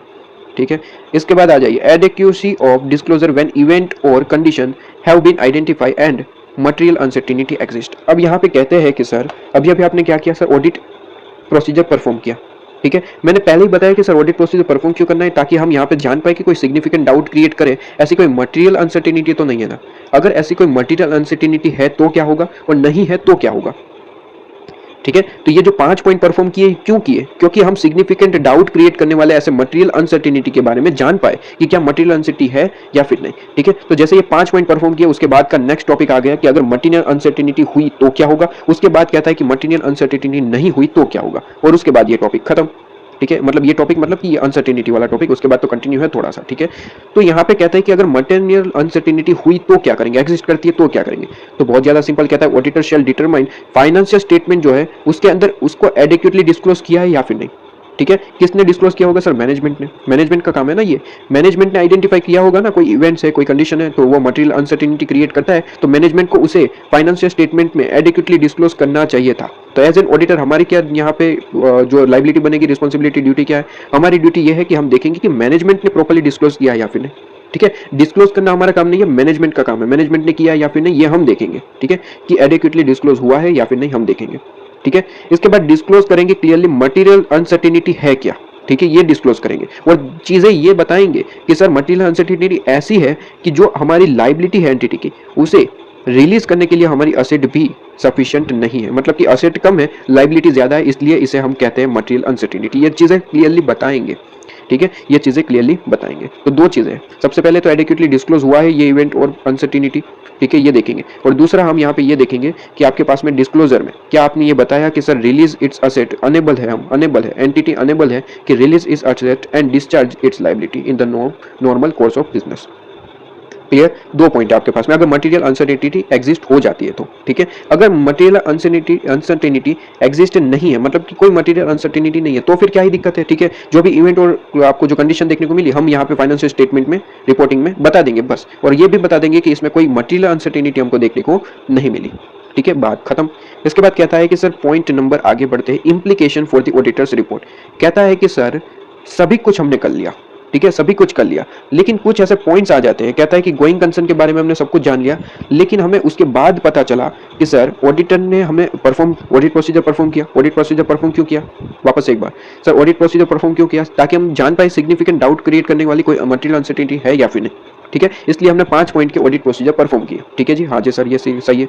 ऑडिट प्रोसीजर परफॉर्म करने के बाद पता चला कि हाँ जी मटेरियल अनसर्टेनिटी है या फिर नहीं है, ठीक है। एक और चीज पता चलती है सर, एक और चीज पता चलती है ऑडिट प्रोसीजर परफॉर्म करने के बाद, क्या चीज, ये चीज भी हमें पता चलती है कि सर जो मैनेजमेंट ने गोइंग कंसर्न का ये जो बेसिस लिया था वो पूरे का पूरा इनएप्रोप्रिएट था, गलत था, ठीक है। ये भी हमें पता चल जाएगा क्योंकि ऑडिट प्रोसीजर हम परफॉर्म कर रहे हैं, इससे हमें ये तो पता चलेगा कि अगर ये सही है तो उसमें मटेरियल अनसर्टेनिटी थी या फिर नहीं, ठीक है, ये हमें पता चल जाएगा। या फिर हमें पता चल जाएगा कि पूरे का पूरा गलत ही बेस लिया था, एकदम बकवास, ठीक है। अगर इनएप्रोप्रिएट बेस ले रखा है मैनेजमेंट ने तो हम हमारे रिपोर्ट के अंदर उसे मॉडिफाई कर देंगे, अपना ओपिनियन एडवर्स ओपिनियन दे देंगे, ठीक है। ओपिनियन आपके पास में पता है 2 तरीके के होते हैं, एक मॉडिफाइड अनमॉडिफाइड, ठीक है। मॉडिफाइड में 3 तरीके के ओपिनियन होते हैं। एक होता है हमारा जो है यहाँ पे चैप्टर नंबर आप 8 में पढ़ेंगे डिटेल में, ठीक है, वैसे तो आप पढ़ चुके होंगे लेकिन फिर भी यहाँ पे बता दे, तो यहाँ पे मैं बता देता हूँ कि 3 तरीके के होते हैं, एक क्वालिफाइड होता है, एक एडवर्स होता है, एक डिस्क्लेमर होता है, ठीक है। तो ये चीज आपके पास में तीनों के बारे में चैप्टर नंबर 8 में आप आई होप कि आप पढ़ के आ रहे होगे, ठीक है। यहाँ पे वापस से बताऊंगा तो और ज्यादा वीडियोस थोड़ा बड़ा हो जाएगा, ठीक है। तो ये सब इतना बड़ा नहीं करेंगे, वहां पे हम पढ़ लेंगे, ठीक है। अगर जिन स्टूडेंट को याद नहीं है तो वो चैप्टर में हम यहाँ पे पढ़ लेंगे। अभी सिर्फ और सिर्फ इसे मार्क करके छोड़ सकते हैं कि अगर हमें याद नहीं है तो कि एडवर्स ओपिनियन का मतलब क्या होता है, ठीक है। तो यहाँ पे कहता है कि सर हम एडवर्स ओपिनियन दे देंगे अगर मैनेजमेंट की गोइंग कंसर्न की जो पॉलिसी है जो आपने यहाँ पे प्रिपेयर करी है वो पूरी की पूरी इनअप्रोप्रिएट है तो, ठीक है। दूसरा केस ये हो सकता है कि आपका अप्रोप्रिएट था, कोई दिक्कत नहीं थी, लेकिन मटेरियल अनसर्टेनिटी एग्जिस्ट करती है तो क्या करेंगे। तो हमने कहा कि जैसे कि हमने कहा कि sir material certainty uncertainty exist करती है तो हम डिटरमाइन करेंगे कि उसका डिस्क्लोजर सही से हुआ है या फिर नहीं, और ये भी देखेंगे कि डिस्क्लोज करने के बाद हमने यहाँ पे ये लिखा है कि नहीं, ठीक है। ये हमारी असेट जो है वो फुलफिल करने के लिए अनेबल है, हमारी जो लाइबिलिटी है, ठीक है। ये डिस्क्लोजर के बारे में हम यहाँ पे करेंगे, ठीक है। बात तो सारी की सारी एक ही होंगी। देखिए यहाँ पे कहता है कि सर अगर गोइंग कंसर्न का बेसिस एकदम अप्रोप्रिएट है, कोई दिक्कत नहीं, लेकिन मटेरियल अनसर्टेनिटी है और मैनेजमेंट ने उससे रिलेटेड डिस्क्लोजर बना रखा है, मैनेजमेंट ने बिल्कुल परफेक्ट काम कर लिया, मैनेजमेंट ने कहा हमारी गलती है तो हम यहाँ पे स्वीकारते हैं और उसको हमने फाइनेंशियल स्टेटमेंट में दिखा दिया। अगर फाइनेंशियल स्टेटमेंट में मैनेजमेंट ने सब कुछ दिखा दिया कि इस तरीके से हमारे यहाँ पे मटेरियल अनसर्टेनिटी है वगैरह वगैरह सारी चीजें परफेक्टली दिखा दी है थर्ड पार्टी को, तो फिर हम क्या करेंगे, तो फिर तो हमें कोई दिक्कत नहीं होगी, हम अनमोडिफाइड ओपिनियन दे देंगे कि बिल्कुल सही है, फाइनेंशियल स्टेटमेंट में जो जो गलतियां बता दी है बिल्कुल सही है, बतानी थी वो मैनेजमेंट ने बता दी, मैनेजमेंट ने बहुत अच्छा काम किया, काम खत्म, ठीक है। अनमोडिफाइड ओपिनियन दे देंगे एंड हमारे रिपोर्ट के अंदर एक स्पेशल हेडिंग बनाएंगे material uncertainty related to going concern, जिसमें हम यहाँ पे इससे रिलेटेड इन्फॉर्मेशन लिख देंगे और हमारा कंडीशंस वगैरह चीजें दिखा देंगे, ठीक है। काम खत्म, क्योंकि मैनेजमेंट ने सबको सही सही बता दिया है तो फिर हम तो अनमोडिफाइड ओपिनियन देंगे, ठीक है। गलतियां है, ठीक है, अनसर्टेनिटी है, लेकिन मैनेजमेंट ने उसे फाइनेंशियल स्टेटमेंट में दिखा रखा है तो फिर हमें कोई दिक्कत नहीं, इसलिए अनमोडिफाइड दे रहे हैं। अनमोडिफाइड का मतलब हमें कोई दिक्कत वाली बात नहीं है, बिल्कुल सही है, ठीक है। मतलब कि अनसर्टेनिटी है लेकिन मैनेजमेंट ने उसे दिखा रखा है तो सब कुछ सही है, ठीक है। लेकिन ऐसा भी तो हो सकता है कि अनसर्टेनिटी है लेकिन मैनेजमेंट ने उससे रिलेटेड फाइनेंशियल स्टेटमेंट में नहीं दिखाया, डिस्क्लोज नहीं किया, तो क्या होगा, तो फिर हम जो है अपना ओपिनियन मॉडिफाइड कर देंगे, या तो क्वालिफाइड ओपिनियन दे देंगे या फिर एडवर्स ओपिनियन दे देंगे, ठीक है। और इससे रिलेटेड रिपोर्ट में लिख लेंगे, काम खत्म, ठीक है। क्योंकि मैनेजमेंट ने अपना काम नहीं किया तो हम अपना ओपिनियन जो है वो मॉडिफाइड कर देंगे, मॉडिफाइड करके क्वालिफाइड या फिर एडवर्स ओपिनियन दे देंगे, काम खत्म, ठीक है। अच्छा, ऐसा भी तो हो सकता है कि सर अनसर्टेनिटी देखने को मिली है लेकिन मैनेजमेंट उसे करने के लिए ही तैयार नहीं है, ठीक है। मतलब कि मैनेजमेंट ने जो हमें सबसे पहले मैंने कहा था कि सर हम जो है यहाँ पे ऑडिट प्रोसीजर परफॉर्म करना चाहते, लेकिन परफॉर्म करने के लिए पहला पॉइंट क्या था, याद करिए, मैंने कहा था सर कि मैनेजमेंट को अपना प्रीलिमिनरी असेसमेंट करना पड़ेगा, और मैंने यहाँ पे कहा था कि सर जब तक ये मैनेजमेंट अपना प्रीलिमिनरी असेसमेंट परफॉर्म नहीं करता तब तक यहाँ पे हम रुक जाएंगे और कहेंगे, रिक्वेस्ट करेंगे कि वो अपना प्रीलिमिनरी असेसमेंट पूरा करे, उसके बाद हम क्या करेंगे, आगे बढ़ेंगे। ये हमने कहा था मैंने यहाँ पे। इसका कारण ये है कि देख लीजिए यहाँ पे अगर मैनेजमेंट असेसमेंट करने से मना कर देता है, ठीक है, तो हम आगे काम कर ही नहीं पाएंगे, एज एन ऑडिटर हम आगे काम कर ही नहीं पाएंगे। तो हम कौन सा ओपिनियन देंगे सर, क्वालिफाइड और डिस्क्लेमर। डिस्क्लेमर इसलिए दिया जाता है कि जब हमें ऑडिट एविडेंस नहीं मिलते तो हम डिस्क्लेमर ओपिनियन देते हैं, ठीक है। वो डिटेल में वहाँ पे पढ़ना है चैप्टर नंबर 8 में, ठीक है। और मैं भी क्या बोल रहा हूँ, आप तो ऑलरेडी पढ़ के आ रहे होगे, ठीक है, तो आपको याद ही होगा, ये तो हम रिवीजन कर रहे हैं। तो ये चीज़ आपको पता है कि डिस्क्लेमर और क्वालिफाइड हम देते हैं जब ऑडिट एविडेंस नहीं मिलता, तो हम यहाँ पे ये दो ओपिनियन दे सकते हैं, ठीक है। क्योंकि असेसमेंट हुआ नहीं है तो हम यहाँ पे बेसिकली हम हमारा काम नहीं कर पाएंगे एज एन ऑडिटर, और नहीं कर पाएंगे तो ऑडिट एविडेंस नहीं मिलेगा। तो इसके लिए हमारे पास में दो ओपिनियन रहते हैं, क्वालिफाइड, डिस्क्लेमर, इन दोनों में से कोई एक दे देंगे, ठीक है। चलिए, इसके बाद टेस्ट योर अंडरस्टैंडिंग नंबर 1, 2 हमारे पास में रह गया था तो हम उसे डिस्कस कर लेते हैं, ठीक है। टेस्ट योर अंडरस्टैंडिंग नंबर 1 पे आइए। कहता है कि आपके पास में कोई सीए है, ठीक है, वो ऑडिट परफॉर्म कर रहा है किसी कंपनी का, ठीक है। अब ऑडिट रिपोर्ट की जो डेट है हमारी वो जुलाई 2022 है, ठीक है। मतलब कि हमारा जो ऑडिट का पूरा काम है वो कंप्लीशन कौन सी डेट को होगी, जुलाई 22, ठीक है। मतलब कि जुलाई के एंड पे आपका जो है पूरा का पूरा ये वर्क खत्म हो जाएगा। अब यहाँ पे पता चला कि सर कंपनी के ऊपर एक लीगल क्लेम चल रहा है, 1 जून को पता चला, ठीक है। तो इससे रिलेटेड हमें यहाँ पे क्या करना चाहिए ये हमें बताया गया है, ठीक है। मैनेजमेंट ऑफ द कंपनी कहता है, डिसाइड करता है, एग्री, सेटलमेंट करने का यहाँ पे डिसाइड करता है। मतलब कि 5 करोड़ मैनेजमेंट क्या कर रहा है सर, सामने वाली पार्टी को दे रहा है सेटलमेंट के हिसाब से, ठीक है। Financial statement of the company are silent on this issue, ठीक है। तो कहता है कि सर एज एन आप सीए, ठीक है, आप सीए आप क्या करेंगे इससे रिलेटेड चीजें। तो ऑब्वियसली सबसे पहले तो ये आइडेंटिफाई करिए केस नंबर 1 है, 2 है या फिर 3 है। तो सीधी सी बात है सर, ऑडिट रिपोर्ट की डेट तो जुलाई 2022, ठीक है। और कहता है कि सर आपको पता कब चला, पता तो पहले ही चल गया, 1 जून को ही पता चल गया, मतलब कि ये केस नंबर 1 है, ठीक है। ये कौन सा है सर, केस नंबर 1 है। केस नंबर 1 क्या था सर, फाइनेंशियल स्टेटमेंट की डेट तो चली गई लेकिन ऑडिट रिपोर्ट की जो डेट है उससे पहले ही हमें इस इवेंट के बारे में पता चल गया। तो उससे रिलेटेड क्या था सर, 5 पॉइंट परफॉर्म करेंगे। ठीक है, 5 पॉइंट परफॉर्म करेंगे, यही तो चीज़ हमें लिखना है कि कहता है कि क्या हमें कुछ प्रोसीड करना पड़ेगा, ऑब्वियसली यस करना पड़ेगा। ठीक है, यहाँ पे हमने डिस्कस भी किया था, वो भी हम दिखा सकते हैं आपके पास में। ठीक है, ये देख लीजिए 5 पॉइंट। सबसे पहले अंडरस्टैंडिंग लेंगे, इंक्वायरी करेंगे, रीडिंग मिनट्स। ठीक है, और उसके बाद मैनेजमेंट को कहेंगे कि प्रॉपर इसका डिस्क्लोजर करिए, क्योंकि मैनेजमेंट साइलेंट रहा था। देखिए क्या कहा था उसने, फाइनेंशियल स्टेटमेंट जो है वो साइलेंट हुआ। ठीक है, तो यहाँ पे मैनेजमेंट को हम क्या करेंगे सर, मैनेजमेंट को इन्फॉर्म करेंगे कि आपका जो फाइनेंशियल स्टेटमेंट है उसमें आपको इसका क्या करना पड़ेगा सर, उसके अंदर डिस्क्लोजर करना पड़ेगा। लास्ट में हम ये सारा कुछ बता देंगे। ठीक है, सभी कुछ यहाँ पे बता देंगे कि भाई आपको डिस्क्लोजर करना जरूरी है, डिस्क्लोजर कर दीजिएगा। ठीक है, इसके बाद टेस्ट और अंडरस्टैंडिंग नंबर 2 क्या कहता है आपके पास में, कहते हैं कि कोई सीए करके कोई पर्सन है, यहाँ पे क्या देखा है, चांदनी खन्ना करके कोई पर्सन है, कहते हैं कि अपना ऑडिट जो है वो कंप्लीट कर चुके हैं। अभी फ्यू डेज जो है हुए हैं, उन्होंने अपना ऑडिट कंप्लीट किया है और यहाँ पे बड़ा ही बढ़िया काम किया। ये कहते हैं कि अपना जो ऑडिट प्रोसीजर परफॉर्म करने के लिए A to Z सारी चीज़ें कर ली। कहते हैं इंक्वायरी कर ली, मिनट्स को रीड कर लिया। ठीक है, मीटिंग वगैरह में जो भी इन्फॉर्मेशन थी वो सारी मिनट्स वगैरह सारी चीज़ें देख ली, फाइनेंशियल स्टेटमेंट को अच्छे से देख लिया, सारी A to Z सारी चीज़ें कर ली। ठीक है, लेकिन उसके बाद कहता है कि ये सारी चीजें करने के बाद भी she want to be certain that no such event has been left out. ठीक है, अभी भी वो चाहते हैं कि और भी ऐसे कोई इवेंट जो है वो लेफ्ट ना रह जाए। इन सारी चीजों के करने के बाद भी उन्हें श्योरिटी चाहिए, उन्हें श्योरिटी चाहिए कि अब यहाँ पे कोई दिक्कत नहीं है, हमारा काम खत्म हुआ है, ये श्योरिटी उनको चाहिए।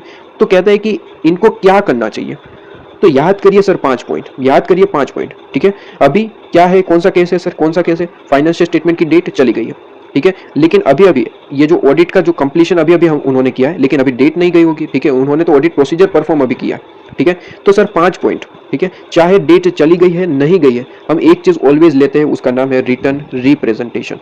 याद करिए। ठीक है जी, तो ऑडिट प्रोसीजर में तो आप A to Z सारा काम कर चुके, A to Z आप सारा काम कर चुके, लेकिन फिर भी श्योरिटी नहीं मिल रही। इसके कारण श्योरिटी तो आपको इसलिए नहीं मिल रही क्योंकि कंपलसरी हर एक ऑडिटर को रिटर्न रिप्रेजेंटेशन लेना जरूरी होता है। मैनेजमेंट के पास, TCWG के पास से रिटर्न रिप्रेजेंटेशन लेना जरूरी होता है। जो आपने नहीं लिया है ले लीजिए, काम खत्म करिए, उसके बाद आपको श्योरिटी हो जाएगी कि भाई मैनेजमेंट ने रिटर्न रिप्रेजेंटेशन दिया है, तो अब कोई दिक्कत नहीं हो सकती। टेस्ट योर अंडरस्टैंडिंग नंबर 3 पे आइए। ठीक है, टेस्ट योर अंडरस्टैंडिंग नंबर 3 पे आइए। कहता है कि sir during the course of audit of the company, कहते हैं कि एक कंपनी है जिनके लेबर जो है, ठीक है, इनके पास स्किल लेबर काम कर रहे हैं इस कंपनी के अंदर। अब हुआ कुछ यूँ कि जहाँ पे स्किल लेबर काम कर रहे हैं उस विलेज के बाजू में ही बढ़िया सा उनके पास में कोई जॉब अपॉर्चुनिटी मिल चुकी है। तो ये जो सारे के सारे हमारे जो स्किल लेबर थे वो वहाँ पे शिफ्ट हो गए, यहाँ पे काम छोड़ दिया। अब यहाँ पे डायरेक्टली काम छोड़ने के कारण कुछ हुआ यूँ कि हमारी कंपनी जो है एक तरीके से एकदम खत्म हो गई। ठीक है, नुकसान पे नुकसान होने लगा और कंपनी का जो गोइंग कंसर्न है उस पे क्वेश्चन मार्क हो गया, गोइंग कंसर्न पे क्वेश्चन मार्क हो गया। ठीक है, लिक्विडिटी की सिचुएशन जैसे कुछ हो गई है। कहते हैं कि एज एन ऑडिटर अब यहाँ पे क्या करना चाहिए ऑडिटर को इससे रिलेटेड चीजों के बारे में।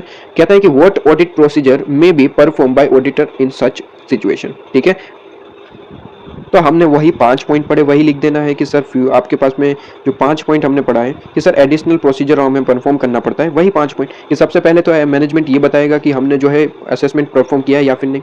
ठीक है, इसके बाद असेसमेंट करेंगे, इवेल्युएट करेंगे मैनेजमेंट के अब आगे के फ्यूचर प्लान क्या है, वो फिजिबल है या फिर नहीं। उनके पास से एक कैश फ्लो फोरकास्ट प्रिपेयर करवाएंगे। ठीक है, और उसके बाद हम ऑडिटर जो है उसकी रिलायबिलिटी को चेक करेंगे और उसके एजम्पशन को एडिक्वेटली सपोर्टेड है या फिर नहीं ये चेक करेंगे। ठीक है, कोई एडिशनल फैक्ट मिलते हैं वो भी देखेंगे। ये 5 पॉइंट आपको लिख के आना है। ठीक है, रिटर्न आपके पास में रिप्रेजेंटेशन। ठीक है, 5 पॉइंट आपके जो है इसके अंदर आ जाएंगे। ठीक है, एज एन ऑडिटर हम वही करेंगे, ऑडिट प्रोसीजर क्या परफॉर्म करेंगे, वही 5 पॉइंट। ठीक है, और कहता है कि how management of the company try to address तो वही फ्यूचर आपको जो है प्लान बताना है ऑडिटर को। ठीक है, तो पूरे का पूरा 5 पॉइंट इसका आंसर हो जाएगा, काम खत्म। ठीक है, इसके बाद आपके पास में न्यू ऐसे आ जाता है, ऐसे 450। ठीक है, ऐसे 450 ऐसे 450 कहता है कि सर आपको इवैल्यूएशन करना है मिस स्टेटमेंट जो कि आपको आइडेंटिफाई होते हैं during the audit. Evaluation of miss statements identified during the audit ऐसे 450। ठीक है, इसमें ऑब्जेक्टिव क्या रहता है, हमारा ऑब्जेक्टिव ये रहता है एज एन ऑडिटर कि हम आइडेंटिफाई करें मिस स्टेटमेंट को, उसकी इफेक्ट को आइडेंटिफाई करें। दूसरा, जो भी अनकरेक्टेड मिस स्टेटमेंट रह गई उसकी इफेक्ट को आइडेंटिफाई करें। 2 इफेक्ट जाननी है। एक सबसे पहले तो हमने जो आइडेंटिफाई करें मिस स्टेटमेंट, इसमें कहानी क्या होती है, देखिए सबसे पहले हम ऑडिट प्रोसीजर परफॉर्म करते हैं। ठीक है, ऑडिट प्रोसीजर परफॉर्म करने से हमें पता चलता है कि कितनी कितनी मिस स्टेटमेंट हुई है, आइडेंटिफाई होती है। ठीक है, उसकी हम इफेक्ट को सबसे पहले जान लेंगे। ठीक है, उसके बाद क्या करेंगे, ये मिस स्टेटमेंट जो भी होती है ना मैनेजमेंट को बताई जाती है कि मैनेजमेंट को हम बताते हैं कि सर ये मिस स्टेटमेंट है, इसे सही करिए। ठीक है, अब मैनेजमेंट हुआ कुछ ऐसा होता है कि मैनेजमेंट जो है हो सकता है सारी की सारी जो है मिस स्टेटमेंट को सही कर दे, या फिर कुछ ऐसी मिस स्टेटमेंट भी होती है जिसको सही नहीं की जाती। ठीक है, तो वो अनकरेक्टेड रह जाती है, उसे हम कहते हैं अनकरेक्टेड मिसस्टेटमेंट, जो सही नहीं की गई। ठीक है, मैनेजमेंट को बताया था लेकिन मैनेजमेंट ने किया नहीं, तो वो जो नहीं किया, ठीक है, उसकी भी इफेक्ट को हमें इवेल्युएशन करना पड़ेगा, उसे भी इफेक्ट को हमें जानना पड़ेगा। ठीक है, तो दो चीज को इवेल्युएट करना है, दो चीज की इफेक्ट को इवेल्युएट करना है एज एन ऑडिटर, हमारा ऑब्जेक्टिव रहेगा एज पर 450। सबसे पहला कहता है कि आइडेंटिफाई करिए कि मिसस्टेटमेंट की जो इफेक्ट है उसकी इवैल्यूएशन क्या होगी। ठीक है, और दूसरी इवैल्यूएशन करेगा अनकरेक्टेड मिसस्टेटमेंट है उसकी इफेक्ट को। ठीक है, दो इफेक्ट को इवैल्यूएट करिए, काम खत्म करिए। ठीक है, कहता है कि देखिए ऑडिटर शेल अक्यूमुलेट करता है मिसस्टेटमेंट, जो आइडेंटिफाई हुई सारी की सारी चीजों को एक साथ जोड़ देता है, अक्यूमुलेट करता है। ठीक है, लेकिन ध्यान रहे सर, ये अक्यूमुलेट केवल और केवल वही मिसस्टेटमेंट होगी जो आपके पास में मटेरियल है।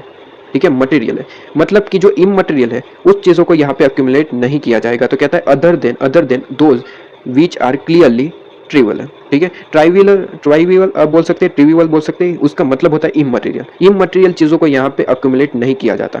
तो ऑडिटर क्या करता है, जितनी भी मिसस्टेटमेंट मिली वो देखता है, उसमें से मटेरियल कितनी है उसे अक्यूमुलेट कर लेता है और फिर उसे मैनेजमेंट को दिखा देता है। ठीक है, मैनेजमेंट को मटेरियल इमटेरियल दोनों ही चीजें बतानी होती है। ठीक है, ऐसा नहीं कि सिर्फ और सिर्फ बता दिया कि मटेरियल इतनी है, सारी की सारी चीजें मैनेजमेंट को हम दिखा देते हैं कि ये सारी चीजें देख लीजिए। ठीक है, इसके बाद यहाँ पे नेक्स्ट पॉइंट पे आइए।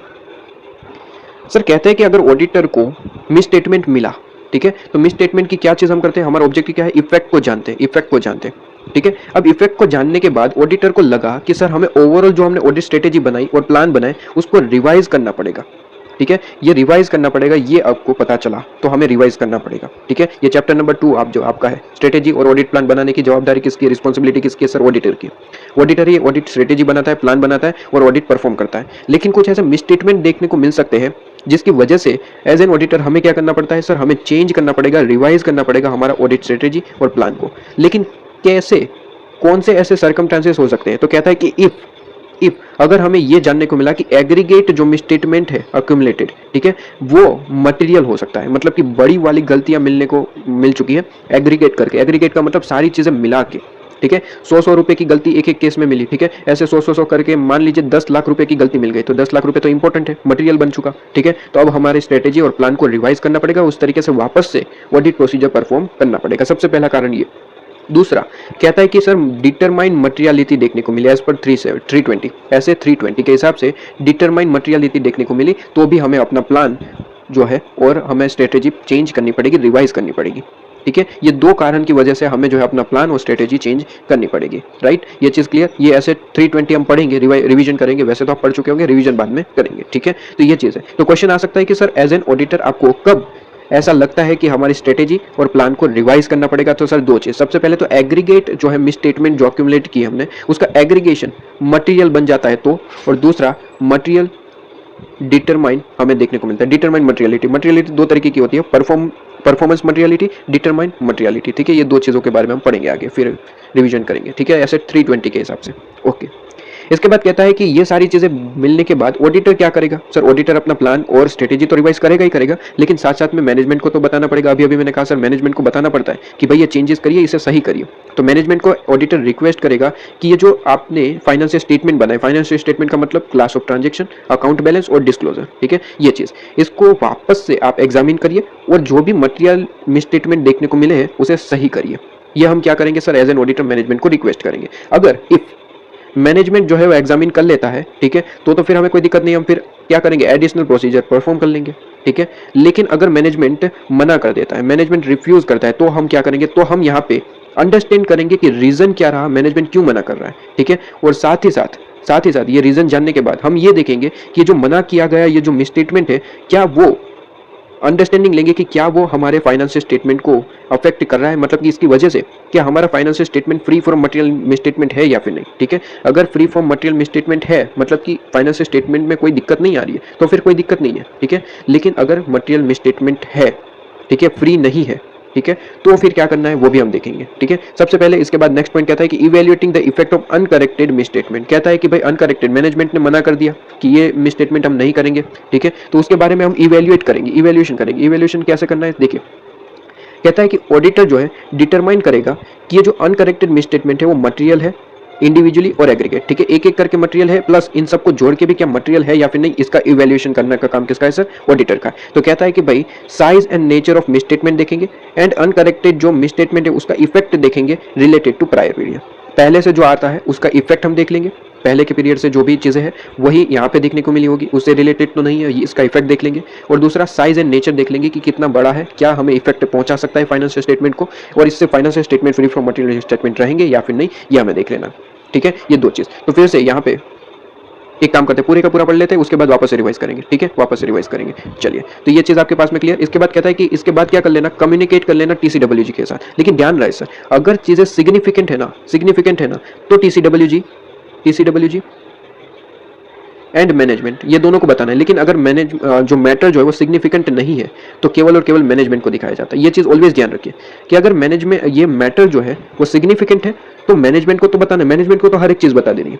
ठीक है, जितनी भी मिसस्टेटमेंट मिलती है हर एक चीज़ आपको बतानी है। ठीक है, सारी की सारी चीज़ें तो मैनेजमेंट को तो सभी कुछ दिखाना है, उसमें रिलेटेड कोई दिक्कत नहीं है। लेकिन TCWG को कब दिखाएंगे, जब वो सिग्निफिकेंट है। ठीक है, तब दिखाएंगे। और ध्यान रहे सर, TCWG के साथ या फिर मैनेजमेंट के साथ जो भी सिग्निफिकेंट चीज़ों का डिस्कशन होता है ऑलवेज इन रिटर्न होता है, ऑलवेज इन रिटर्न होता है। ठीक है, ऑलवेज इन रिटर्न होता है। ठीक है, चलिए अब कहता है कि कम्युनिकेट करेंगे TCWG के साथ। Auditor shall communicate with the TCWG regarding uncorrected misstatement. जो अनकरेक्टेड मिसस्टेटमेंट है, इंडिविजुअली अफेक्ट करता है, एग्रीगेट करता है, उस चीज़ों को हम TCWG को बताएंगे।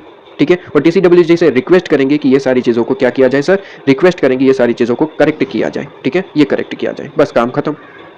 ठीक है, इसके बाद कहता है कि रिटर्न रिप्रेजेंटेशन भी ले लेना। ये तो ऑब्वियसली हर एक चीज में हम रिटर्न रिप्रेजेंटेशन लेते ही है कि जो भी अनकरेक्टेड मिसस्टेटमेंट है मैनेजमेंट ने सही नहीं की, उससे रिलेटेड हम मैनेजमेंट से क्या ले लेंगे सर, रिटर्न रिप्रेजेंटेशन ले लेंगे। रिटर्न रिप्रेजेंटेशन का मतलब क्या हुआ, ये लेने का मतलब क्या हुआ, ये लेने का मतलब हुआ कि ऑडिटर यहाँ पे ये बताएगा कि सर हमने तो मिसस्टेटमेंट को मैनेजमेंट को दिखाया था लेकिन मैनेजमेंट ने इसे इमटेरियल मान के इग्नोर कर दिया है, ये इसका रिटर्न रिप्रेजेंटेशन हम अपनी रिपोर्ट में जोड़ रहे हैं। ठीक है, मैनेजमेंट को रिटर्न रिप्रेजेंटेशन देना ही पड़ता है सर। कई स्टूडेंट को ये डाउट आता है कि अगर ना दे तो हम अपना ओपिनियन भी मॉडिफाइड कर सकते हैं, इसलिए वो तो देगा ही देगा। ठीक है, और यही सारी चीज़ों को हम जो है क्या कर देंगे, डॉक्यूमेंट कर देंगे। चैप्टर नंबर 6 में पढ़ चुके हैं कि हर एक चीज़ डॉक्यूमेंट होती है। लेकिन यहाँ पे किसकी बात हो रही है सर, डॉक्यूमेंट कहता है कि हम रिगार्डिंग ऐसे 450 के हिसाब से कौन कौन सी चीजें डॉक्यूमेंट करेंगे। कहता है कि अमाउंट डॉक्यूमेंट कर लेंगे जो भी हमारे स्टेटमेंट के बिलो रहा, मतलब कि इमटेरियल चीजों का अमाउंट भी इसमें डॉक्यूमेंट करना है, ध्यान रखें सर।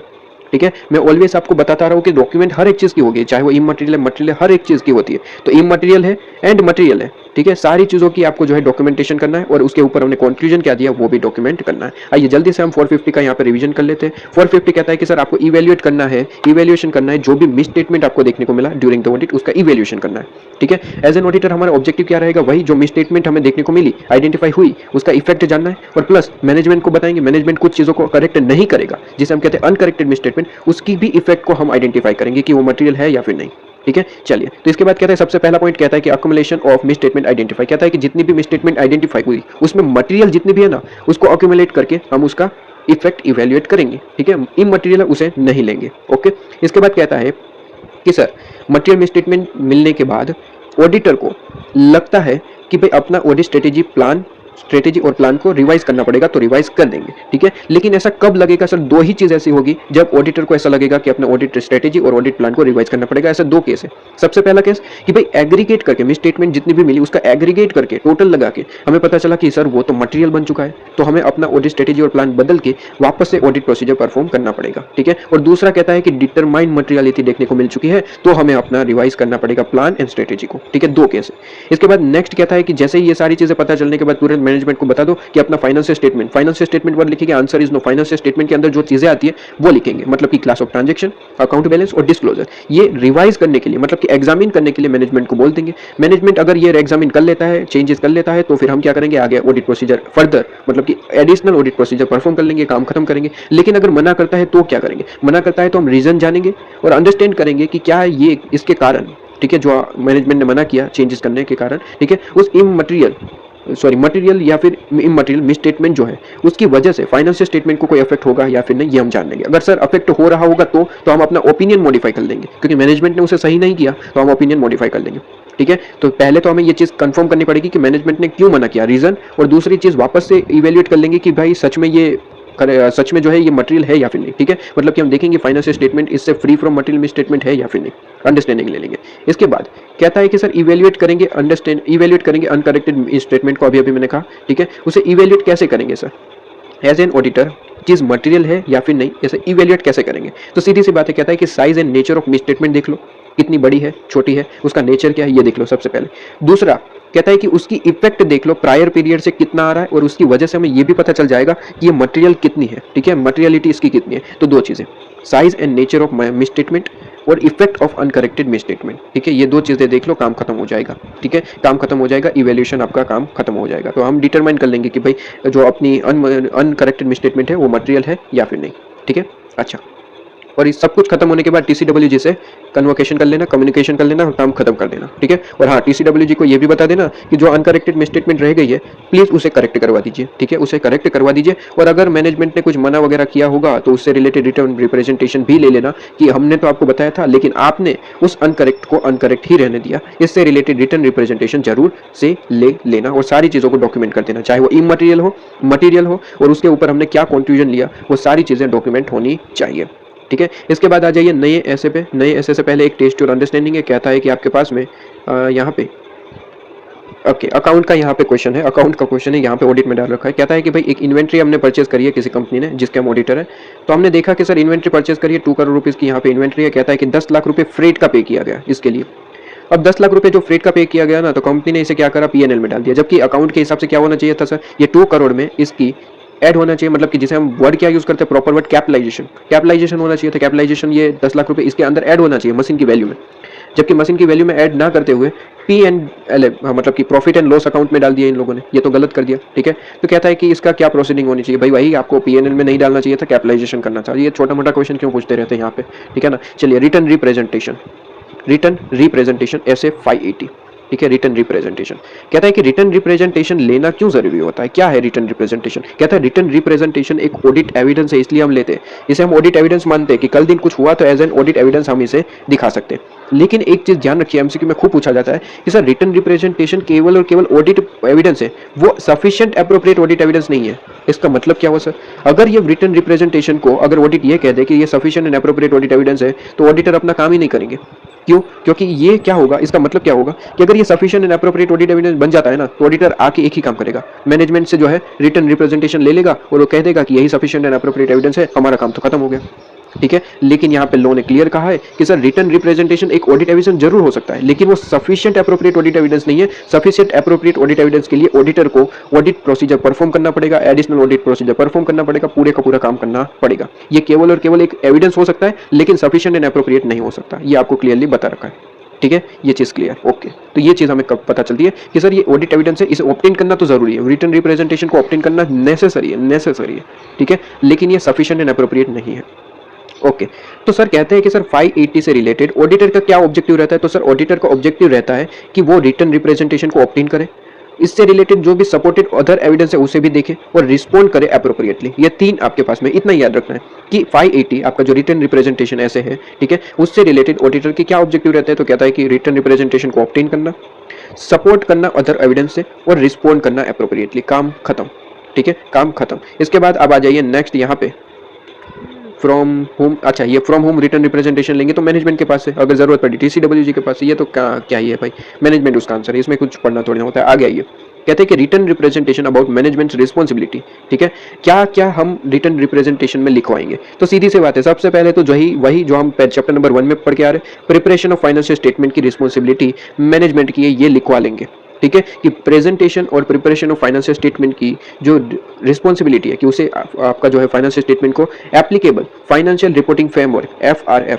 के हिसाब से बनाना, उसमें ट्रू एंड फेयर प्रेजेंटेशन बताना, ये किसकी रिस्पॉन्सिबिलिटी है सर, मैनेजमेंट की, ये लिखवा लेंगे, ठीक है। अच्छा, इसके बाद कहता है कि नेक्स्ट पॉइंट आपके पास में, next point, information provided and completeness of the transaction, मतलब कि जो भी इंफॉर्मेशन प्रोवाइड करी है ऑडिटर को, ठीक है, वो कंप्लीट है, ट्रू एंड फेयर है, ये भी हम जो है क्या करवा लेंगे, रिटर्न रिप्रेजेंटेशन इसका ले लेंगे मैनेजमेंट के साथ, ठीक है, कि मैनेजमेंट को जो भी इंफॉर्मेशन, मैनेजमेंट से जो भी इंफॉर्मेशन ऑडिटर को प्रोवाइड करी गई है वो रेलिवेंट है एंड कंप्लीट है, ठीक है। All the transaction has been recorded and reflected in the financial statement, सारे के सारे ट्रांजैक्शन को मैनेजमेंट ने फाइनेंशियल स्टेटमेंट में इंक्लूड कर लिया है, ठीक है। अच्छा, अब जब मैं बात कर रहा था सर कि रिटर्न रिप्रेजेंटेशन ले लेना, कि फाइनेंशियल स्टेटमेंट की प्रिपरेशन और प्रेजेंटेशन की आपकी लायबिलिटी रिस्पॉन्सिबिलिटी किसकी है सर, मैनेजमेंट की।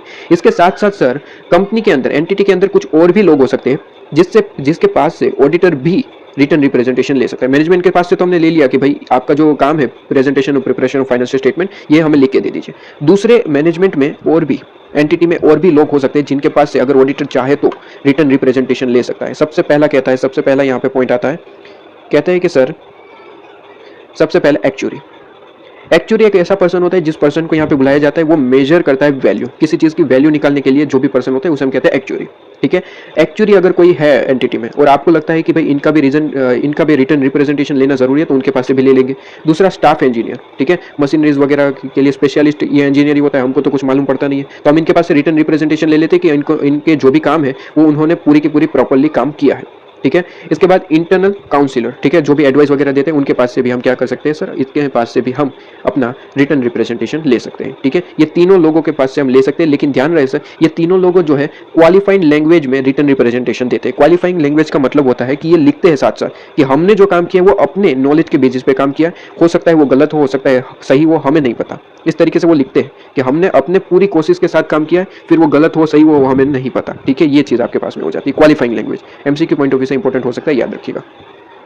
इसके बाद तो ये चीज़ हो गई। इसके बाद आप आ जाइए written representation about management responsibility are necessary, इसमें याद जाएगा। हाँ, कहता है कि सर रिटर्न रिप्रेजेंटेशन ले लिया मैनेजमेंट के साथ, ठीक है, लेकिन इसके बाद कई बार ऐसा होता है कि वापस से दूसरी बार रिटर्न रिप्रेजेंटेशन लेने की जरूरत आन पड़ती है। सर ऐसा कब होगा? जब हमने ऑलरेडी रिटर्न रिप्रेजेंटेशन ले लिया है, वापस से दूसरी बार क्यों लेने की जरूरत आ पड़ती है?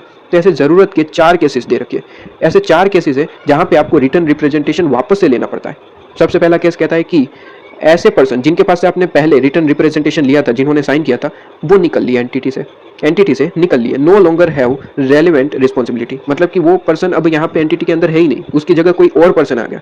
तो अब देखिए वो पर्सन तो चला गया, नया पर्सन आया, तो ऑब्वियसली इनके पास से नया रिटर्न रिप्रेजेंटेशन लेना पड़ेगा, सीधी सी बात है सर। तो अगर नया पर्सन आ गया तो आपको उनके पास से नया रिटर्न रिप्रेजेंटेशन लेना पड़ेगा। दूसरा कहता है कि सर टर्म्स वगैरह चेंजेस हो गए तो रिटर्न रिप्रेजेंटेशन भी नया ही लेना पड़ेगा ऑब्वियसली, अगर ऐसे कुछ चेंजेस होते हैं तो ऑब्वियसली नया ही लेना पड़ता है। ठीक है, तीसरा रिटर्न रिप्रेजेंटेशन लिया था लेकिन उसके बारे में मैनेजमेंट को कुछ मिसअंडरस्टैंडिंग हो चुकी थी, तो इसकी वजह से वो हमें कैंसिल करना पड़ेगा और न्यू रिटर्न रिप्रेजेंटेशन लेना पड़ेगा। ठीक है, और चौथा सर्कमस्टेंसेस वगैरह कुछ चेंजेस हो गए जिसकी वजह से हमें यहाँ पे रिटर्न रिप्रेजेंटेशन लेना पड़ रहा है, ऐसा कुछ लग रहा है, तो वो भी हम ले लेंगे। ठीक है, टोटल 4 केसेस है जहां पे वापस से रिटर्न रिप्रेजेंटेशन लेने की जरूरत आन पड़ती है। ठीक है, ये चीज आपके पास में क्लियर। इसके बाद description of management responsibility in written representation, ये तो छोड़िए, इसमें कुछ है नहीं।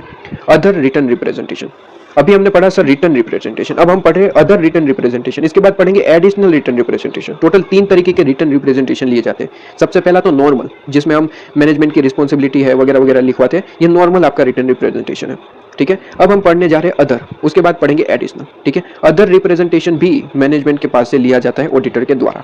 अदर का मतलब क्या होता है? अदर से मेरा मतलब है कि जो भी अकाउंटिंग पॉलिसी मैनेजमेंट ने अपनाई है, ठीक है, वो अप्रोप्रिएट है, उससे रिलेटेड भी हम रिप्रेजेंटेशन लेंगे।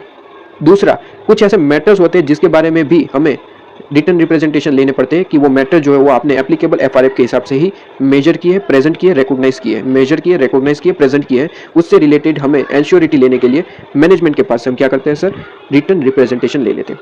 ठीक है, अब ये इसके अंदर क्या क्या पॉइंट्स हो सकते हैं? कहता है कि जो भी आपने प्लांट्स और इंटरनेशन जो है आपने दिखाए, जो कि प्लांट्स की कैरिंग वैल्यू है, बेसिकली जो भी आपने वैल्यू दिखाई है वो प्रॉपर है। ठीक है, असेट एंड लायबिलिटी में आपने क्लासिफिकेशन आपने सही से दिखाया, उसकी वैल्यू सही से दिखाई है। सबसे पहला वो लायबिलिटी बहुत एक्चुअल और कंटीजेंट आपने दिखा रखी है। ठीक है, कंटीजेंसी को हम दिखाते हैं, आपको पता है कंटीजेंट वगैरह जो चीजें होती है नोट्स अकाउंट में भी दिखाते हैं। ठीक है, तो सारी चीजें आपने दिखा रखी है। टाइटल वगैरह, कंट्रोल वगैरह और एसेट वगैरह किसके नाम पे है। ठीक है, चार्ज कैसे क्रिएट हुआ है, ठीक है, इसका मतलब होता है चार्ज क्रिएटेड, तो वो भी हम दिखाएंगे। और एस्पेक्ट ऑफ लॉ रेगुलेशन और कॉन्ट्रैक्चुअल एग्रीमेंट वगैरह कोई है तो उसको भी आपने properly as per applicable FRF के हिसाब से ही आपने डिस्क्लोज कर दिया है। ये चीज इंपॉर्टेंट है। तो ये अदर रिटर्न रिप्रेजेंटेशन के अंदर आते हैं। अब एडिशनल रिटर्न रिप्रेजेंटेशन भी अगर ऑडिटर चाहे तो ले सकता है। एडिशनल रिटर्न रिप्रेजेंटेशन में क्या आता है सर? एडिशनल रिटर्न रिप्रेजेंटेशन में यहाँ पे लगता है कि ऑडिटर को और कोई, इन केस के अलावा और कोई चीजें देखने को मिलती है, ठीक है, जिससे ऑडिटर को लगता है कि इसका भी रिटर्न रिप्रेजेंटेशन लेना जरूरी है, तो एडिशनल रिटर्न रिप्रेजेंटेशन भी ले सकता है ऑडिटर, अगर ऑडिटर को लगता है तो। ठीक है, इसके बाद कहता है कि रिटर्न रिप्रेजेंटेशन अबाउट स्पेसिफिक अजर्शन, कुछ ऐसे स्पेसिफिक अजर्शंस होते हैं जिसके लिए भी रिटर्न रिप्रेजेंटेशन लिए जाते हैं। ठीक है, आप देख रहे हैं विनोद देख रहे हैं कितना सारा रिटर्न रिप्रेजेंटेशन है। एक तो सबसे पहले तो नॉर्मल हमने बात करी कि भाई प्रेजेंटेशन प्रिपरेशन की आपकी जवाबदारी, रिस्पॉन्सिबिलिटी आपकी है। और दूसरी क्या कहते हैं सर, यहाँ पे जो भी इन्फॉर्मेशन प्रोवाइड करी गई थी वो रेलिवेंट एंड सफिशिएंट थी, प्रॉपर आपके पास में कंप्लीटनेस थी, ठीक है। इसके बाद हमने पढ़ा कि सर आपके पास में रिटर्न रिप्रेजेंटेशन दूसरी बार भी लेना पड़ता है, ठीक है, ये हमने पढ़ा। इसके बाद हमने पढ़ा कि कुछ अदर रिटर्न रिप्रेजेंटेशन भी लेने पड़ते हैं, ठीक है, ये हमने पढ़ा। इसके बाद एडिशनल भी लेना पड़ता है, एडिशनल कब, जब ऑडिटर को लगता है तो वो ले लेता है, ठीक है। अब हम पढ़ रहे हैं कि रिटर्न रिप्रेजेंटेशन तो लेना है, लेकिन स्पेसिफिक असर्शन के लिए क्वेश्चन में अगर स्पेसिफिक असर्शन ये वर्ड लिखा है तो इसका आंसर ये 4 पॉइंट होंगे, 4 पॉइंट लिख के आने पूरे नंबर मिल जाएंगे, ठीक है। कहता है कि स्पेसिफिक असर्शन जैसे कि पास्ट हिस्ट्री की कोई कैरिंग आउट, यहाँ पे प्लांट मतलब कि अभी हमने पढ़ा ना, ये जो प्लांट की वैल्यू है वो आप सही से बताएंगे, प्लांट के क्लासिफिकेशन सही करेंगे, ठीक है। तो इससे रिलेटेड कोई पास्ट हिस्ट्री से लिंकेज कोई पॉइंट है, ठीक है, तो इससे रिलेटेड मैनेजमेंट ने इसकी इवैल्यूएशन जजमेंट सभी तरीके से सही किया है, उसके लिए रिटर्न रिप्रेजेंटेशन ले लेंगे, पास्ट हिस्ट्री, ठीक है। दूसरा, reason for choosing particular course of action, कोई मैनेजमेंट ने, कोई एंटिटी ने यहाँ पे कोई एक्शन मतलब कि कोई एक्टिविटी परफॉर्म करी है, तो उसका रीजन जो है वो प्रॉपर है या फिर नहीं, उससे रिलेटेड रिटर्न रिप्रेजेंटेशन ले लेंगे। तीसरा पॉइंट कहता है कि क्या वो एबल है कोई स्पेसिफिक कोर्स ऑफ एक्शन करने के लिए, मतलब कि जो भी इन्होंने मैनेजमेंट ने डिसाइड किया होगा कि फ्यूचर में हम ये करने वाले हैं, ठीक है, कोई एक्शन कर रहे हैं, तो उससे रिलेटेड क्या वो इनकी एबिलिटी है, ये हम रिटर्न रिप्रेजेंटेशन में लिखवा लेंगे कि हाँ जी मैनेजमेंट बिल्कुल यहाँ पे एबल है ये काम करने के लिए, ठीक है। और एग्जिस्टेंस और लैक ऑफ अदर इन्फॉर्मेशन, अगर कोई और भी इन्फॉर्मेशन आपको लगती है कि स्पेसिफिक असर्शन के बारे में लैक कर रही है तो उससे रिलेटेड भी हम क्या कर देंगे सर, रिटर्न रिप्रेजेंटेशन ले लेंगे, बस काम खत्म। अगर क्वेश्चन पूछा गया कि रिटर्न रिप्रेजेंटेशन अबाउट ये इंपॉर्टेंट स्पेसिफिक असर्शन, अगर ये वर्ड लिखा है तो ये 4 पॉइंट लिख के आ जाना, काम खत्म हो जाएगा, ठीक है। चलिए इसके बाद कहता है कि यहाँ पे जो आपका रिटर्न रिप्रेजेंटेशन का डेट क्या रहेगा, तो ऑब्वियसली बहुत लॉजिकल चीज है, कहता है कि आपका रिटर्न रिप्रेजेंटेशन का डेट जो है ऑलवेज बिफोर ऑडिटर्स रिपोर्ट रहेगा, क्योंकि देखिए सीधी सी बात है, रिटर्न रिप्रेजेंटेशन मैंने आपको पहले भी पढ़ा है कि अगर मैनेजमेंट रिप्रेजेंटेशन दे देता है तो कोई दिक्कत नहीं देता तो मैंने आपको बताया था कि सर अगर मैनेजमेंट रिटर्न रिप्रेजेंटेशन नहीं देता तो हम अपना ओपिनियन मॉडिफाइड कर लेते। तो इससे क्या मतलब निकलता है, इससे मतलब ये निकलता है कि सर पहले मैनेजमेंट को हमें कंफर्म करना है मैनेजमेंट से कि वो रिटर्न रिप्रेजेंटेशन दे रहा है या फिर नहीं, उसके बाद ही तो ऑडिट रिपोर्ट बनेगा, सीधी सी बात है, उसके बाद ही तो डेट होगी ऑडिट रिपोर्ट की, ठीक है, क्योंकि हमें मॉडिफाइड करना है या फिर नहीं उसके बारे में पता चलेगा। पहले तो हम रिटर्न रिप्रेजेंटेशन मांगेंगे, उसका मिलेगा तो ठीक है, नहीं मिला तो ऑडिट रिपोर्ट में लिख देंगे, ठीक है। तो ये चीज इंपॉर्टेंट है, तो ये लॉजिकल है कि भाई ऑलवेज आपके पास में क्या होता है सर, ऑलवेज आपके पास में बिफोर दी ऑडिटर्स रिपोर्ट रहता है, before the auditor's report date, ठीक है, ऑडिटर्स रिपोर्ट डेट के पहले ही आपके पास में ऑलवेज रिटर्न रिप्रेजेंट की डेट होती है, उसके बाद नहीं हो सकती, बट नॉट आफ्टर, ठीक है। अच्छा इसके बाद आप आ जाइए, ये तो एग्जांपल है, ये क्वेश्चन नहीं आता एग्जाम में। अच्छा यहाँ पे आ जाइए,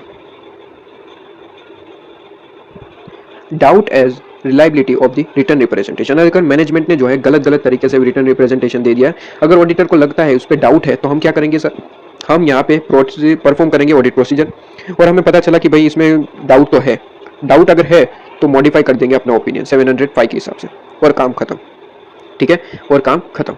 अच्छा इसके बाद कहता है कि sir requested return representation not provided, लो जी आ गया, कहता है कि अगर हम मैनेजमेंट को कहते हैं कि सर रिटर्न रिप्रेजेंटेशन दीजिए, मैनेजमेंट नहीं देता तो क्या होगा, तो मैंने कहा था सर कि हम अपना ओपिनियन मॉडिफाइड कर देंगे, ठीक है, लेकिन उससे पहले 2-3 चीजें होती है। देखिए कहता है कि सर मैनेजमेंट अगर यहाँ पे रिटर्न रिप्रेजेंटेशन नहीं देता है तो सबसे पहले तो डिस्कस करेंगे मैनेजमेंट के साथ कि भाई क्यों नहीं दे रहे हो, क्या कारण रहा, ठीक है, डिस्कस करेंगे। इसके बाद इवैल्यूएट करेंगे मैनेजमेंट की इंटीग्रिटी को कि भाई मैनेजमेंट का काम तो सही है ना, कहीं तो ऐसा तो नहीं है कि मैनेजमेंट पूरी की पूरी काम का जो है गलत यहाँ पे इस्तेमाल कर रहा है, पूरी की पूरी चीज़ें गलत हो रही है, इसका रीइवैल्यूएशन करेंगे और उसके बाद अप्रोप्रिएट एक्शन लेके हमारा ओपिनियन मॉडिफाइड कर देंगे, ठीक है। तो 3 पॉइंट है, सबसे पहले तो डिस्कस करो भाई क्यों मना कर रहे हो, ठीक है, इसके बाद रीवैल्यूएट करेंगे इंटीग्रिटी ऑफ मैनेजमेंट, ठीक है, और फिर टेक अप्रोप्रिएट एक्शंस, ठीक है, टेक अप्रोप्रिएट एक्शंस में क्या होगा, मॉडिफिकेशन कर देंगे एज पर 705 अपना ओपिनियन, काम खत्म, ठीक है। अच्छा कहता है कि जरूरत पड़ी तो हम डिस्क्लेमर ओपिनियन दे सकते हैं, ठीक है, non reliability of return representation, अगर मैनेजमेंट का यहाँ पे रिटर्न रिप्रेजेंटेशन जो दिया है वो रिलायबल नहीं है या फिर मैनेजमेंट ने अपना रिटर्न रिप्रेजेंटेशन नहीं दिया, मतलब कि थर्ड पॉइंट का एक्सप्लेनेशन यहाँ पे दे रहा है। थर्ड पॉइंट में क्या कहा था, टेक एप्रोप्रिएट एक्शन, एक्शन में क्या होता है सर, एक्शन में होता है डिस्क्लेमर ओपिनियन दे देंगे, ठीक है। कहता है कि अगर मैनेजमेंट की इंटीग्रिटी पे हमें डाउट हो गया, ठीक है, मतलब कि सही नहीं है, या फिर अगर मैनेजमेंट रिटर्न रिप्रेजेंटेशन प्रोवाइड ही नहीं करता, ठीक है, अगर ये 2 केस है तो हम क्या कर देंगे, डिस्क्लेमर ओपिनियन दे देंगे और फाइनेंशियल स्टेटमेंट को काम खत्म कर देंगे, ठीक है, फाइनेंशियल स्टेटमेंट को काम खत्म कर देंगे। तो मैनेजमेंट अगर रिप्रेजेंटेशन नहीं देता रिटर्न तो हम क्या करते हैं सर, डिस्क्लेमर ओपिनियन दे देते हैं और काम खत्म, ठीक है। ये आपका था क्या सर, ये आपका था आपका 580, आपका ऐसे 580 रिटर्न रिप्रेजेंटेशन, ठीक है, 580 रिटर्न रिप्रेजेंटेशन, काम खत्म, ठीक है। इसके बाद आप आ जाइए नेक्स्ट ऐसे पे आ जाइए 260, ठीक है, ऐसे 260 से पहले यहाँ पे कुछ चीजें गिवन है, ये देख लीजिए। ये मैं आपको ऑलरेडी बता चुका हूँ, फिर भी यहाँ पे वापस से बता दूँ। Significance of communication with TCWG। TCWG से हमें कुछ कम्युनिकेशन करना पड़ता है, ठीक है। क्या चीज़ होती है, कहता है कि सर ये इंपॉर्टेंट है, एग्जाम में आ सकता है क्वेश्चन, ये इंपॉर्टेंट है, ठीक है, कि communication from auditor is important with TCWG। कब इंपॉर्टेंट रहता है, तो कहता है इंपॉर्टेंट है, कहता है कि इसलिए इंपॉर्टेंट है कि अंडरस्टैंडिंग कर पाए हम मैटर्स को related to audit in context, ठीक है। ऑडिट से रिलेटेड मैटर जो है वो ऑडिटर और TCWG दोनों अच्छे से समझ पाए, अंडरस्टैंड कर पाए। दूसरा कहता है ऑब्टेन कर पाए information relevant to the auditor, ठीक है। मतलब कि ऑडिटर कुछ पूछेगा, TCWG उसका आंसर देगा, TCWG कुछ जानना चाहेगा तो ऑडिटर उसे रिप्लाई करेगा, ठीक है। ये चीज़ आपके पास में। और दोस्त charge with governance is fulfilling their responsibility of overseeing the financial reporting process, ठीक है। तो ये चीज़ आपके पास में हो जाती है, ठीक है। तो मेनली यहाँ पे वर्ड याद रखिएगा, इसे हाईलाइट कर लीजिएगा, टू वे इफेक्टिव कम्युनिकेशन होना जरूरी है, ठीक है। टू वे इफेक्टिव कम्युनिकेशन कब होगा, जब TCWG ऑडिटर जो है वो अंडरस्टैंड करेंगे स्पेसिफिक मैटर के बारे में ऑडिट से रिलेटेड।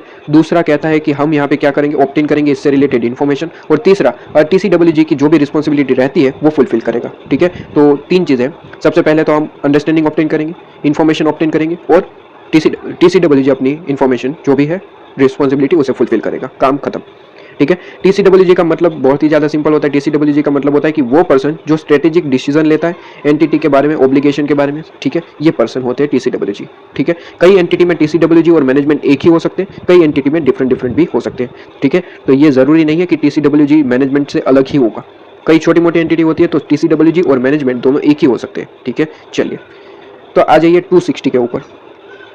ऐसे 260 कहता है कि कम्युनिकेट करे TCWG के साथ, ठीक है, कम्युनिकेशन विद TCWG, ठीक है। तो कहता है कि इससे रिलेटेड क्या ऑब्जेक्टिव रहेगी ऑडिटर के, ऑब्जेक्टिव क्या ही हो सकते हैं सर, वही जो आप यहाँ पे बोल रहे हैं, वही ऑब्जेक्टिव हो सकते हैं जो आप बोल रहे हैं। कहता है कि भाई आपके पास में सीधी सी बात है कि ऑब्जेक्टिव क्या रहेगी, कम्युनिकेट करना TCWG के साथ। दूसरा ऑब्टेन करेंगे TCWG से जो भी इन्फॉर्मेशन हमें चाहिए, रेलिवेंट इन्फॉर्मेशन ऑब्टेन कर लेंगे, और प्रोवाइड करेंगे टाइमली बेसिस पे ऑब्जर्वेशन, जो भी हमने ऑब्जर्वेशन किया वो टाइमली बेसिस पे TCWG के साथ कम्युनिकेट करते रहेंगे। इस तरीके से टू वे कम्युनिकेशन इफेक्टिव बना रहेगा, ठीक है। 4 पॉइंट है ऑब्जेक्टिव में, ठीक है। 260 के हिसाब से 4 पॉइंट हमारे ऑब्जेक्टिव बन जाते हैं। सबसे पहला कहता है कम्युनिकेट करेंगे TCWG के साथ। दूसरा ऑब्टेन करेंगे जो भी इन्फॉर्मेशन चाहिए TCWG के साथ, हम पास से जो भी इन्फॉर्मेशन चाहिए ऑब्टेन कर लेंगे, और टाइमली बेसिस पे जो भी हमारा ऑब्जर्वेशन है वो प्रोवाइड करते रहेंगे TCWG को। और चौथा कहता है टू वे, इस तरीके से हमारा कम्युनिकेशन इफेक्टिव बनाएंगे, ठीक है। ये 4 चीज़ आपके पास में, काम खत्म। इसके बाद यहाँ पे कहता है कि sir determining appropriate person with whom the communicate. कहता है कि हम यहाँ पे ऑडिटर डिटरमाइन करेगा कि एंटिटी में कौन से पर्सन के साथ हम जो है यहाँ पे प्रॉपर्ली कम्युनिकेट करेंगे। ये छोड़ दीजिए, इसमें कुछ यहाँ पे इंपॉर्टेंट नहीं है। अच्छा, अब आ जाइए इंपॉर्टेंट पे, matters to be communicated by auditor. Auditor को कौन कौन से मैटर्स कम्युनिकेट करनी है, ठीक है। कहता है कि ऑडिटर्स रिस्पॉन्सिबिलिटी है in relation to the financial statement of the audit, कि वो कम्युनिकेट करेगा, ठीक है, कि दोस्त चार्ज विद गवर्नेंस को क्या क्या चीजें बतानी है। तो सबसे पहले तो यहाँ पे ये कम्युनिकेट करेगा कि ऑडिटर की रिस्पॉन्सिबिलिटी रहेगी कि वो ओपिनियन को फॉर्म करे और एक्सप्रेस करे। सबसे पहला तो ये बताएगा सर TCWG को कि एज एन ऑडिटर हमारी ही रिस्पॉन्सिबिलिटी है कि हम ओपिनियन को फॉर्म करेंगे और एक्सप्रेस करेंगे। दूसरी चीज भी बतानी पड़ेगी, दूसरी चीज क्या, कि आप मतलब कि TCWG और आपका छोटा भाई मतलब कि मैनेजमेंट, ठीक है, आपने और मैनेजमेंट ने जो भी चीजें परफॉर्म करी है, फाइनेंशियल स्टेटमेंट में परफॉर्मेंस दिखाया है, उस पर हम रिलाई नहीं करेंगे, हम तो ऑडिट प्रोसीजर परफॉर्म करके उसे इवेल्युएट करेंगे, ठीक है। Audit of financial statement does not rely management और दोस्त charge with governance of their responsibility, ठीक है। इससे रिस्पॉन्सिबिलिटी खत्म नहीं होती, हम तो हमारा पूरे का पूरा परफॉर्मेंस करेंगे, ठीक है, ये कम्युनिकेट कर लेंगे। इसके बाद यहाँ पे बी पॉइंट, सबसे पहला पॉइंट था कि auditor's responsibility related to financial statement audit. Second point कहता है कि place and scope and timing, plan scope and timing, ठीक है, ऑफ द ऑडिट। तो कहते हैं कि कोई भी सिग्निफिकेंट आइडेंटिफिकेशन आपको देखने को मिलती है तो वो हम क्या करेंगे, TCWG के साथ कन्वर्सेशन कर लेंगे, कम्युनिकेशन कर लेंगे, ठीक है। तो ये तो हम ऑलरेडी मैं आपको बता चुका हूँ कि अगर कोई सिग्निफिकेंट चीजें होती है तो ही हम TCWG को बताते हैं, ठीक है। ये चीज तो आपके पास में clear. Significant finding from audit, कि कुछ ऐसी और सिग्निफिकेंट चीजें मिली, ठीक है, तो वो भी कम्युनिकेट करेंगे। सिग्निफिकेंट ऐसी कौन कौन सी चीजें, कहता है कि ऐसे significant quantitative aspect including accounting policy से रिलेटेड कोई इन्फॉर्मेशन आपको देखने को मिली, अकाउंटिंग एस्टिमेट से रिलेटेड, या फिर कोई फाइनेंशियल स्टेटमेंट डिस्क्लोजर से रिलेटेड चीजें देखने को मिली, तो ये आपका कहा जाता है सिग्निफिकेंट क्वालिटेटिव एस्पेक्ट। तो उसके बारे में कुछ यहाँ पे चीजें मिली तो कम्युनिकेट कर दो TCWG से। इसके बाद कोई सिग्निफिकेंट डिफिकल्टीज आपको लगी तो वो भी कम्युनिकेट करेंगे। और कहता है कि अगर मैनेजमेंट और TCWG एक ही नहीं है, अलग अलग पर्सन है, तो TCWG को स्पेसिफिकली सिग्निफिकेंट मैटर्स और रिटर्न रिप्रेजेंटेशन आप प्रोवाइड कर देंगे, रिक्वायर कर देंगे, ठीक है, मतलब कि TCWG प्रोवाइड कर देगा रिटर्न रिप्रेजेंटेशन, ठीक है। अगर मैनेजमेंट और TCWG दोनों एक ही है तो मैनेजमेंट के साथ तो वैसे भी हम ये सारी चीजें करते हैं। मैंने ऑलरेडी कहा कि सर मैनेजमेंट को तो सारी चीजें बतानी है, ठीक है, चाहे वो सिग्निफिकेंट है और अदर मैटर है, सारी की सारी चीजें। लेकिन TCWG को कौन सी बताए, TCWG ठीक है, TCWG को हम ओनली एंड ओनली सिग्निफिकेंट चीज़ें बताते हैं। ओके, ये चीज़ आपके पास में क्लियर होनी चाहिए। अच्छा, इसके बाद कहता है कि कोई ऐसे सर्कमस्टांसेस जो आपको लगते हैं कि form content of the audit report को अफेक्ट करते हैं, तो वो सारी चीज़ें बता देंगे, और अदर कोई सिग्निफिकेंट मैटर्स आपको लगते हैं तो वो बता देना। ठीक है, तो टोटल देखिए मेन 3 पॉइंट है। ठीक है, जो मैटर्स आपके पास में मैटर्स पूछे जाए, matters are required to communicate by auditor to TCWG, तो 3 मैटर्स है। सबसे पहले तो फाइनेंशियल स्टेटमेंट ऑडिट से रिलेटेड आपको रिस्पॉन्सिबिलिटी।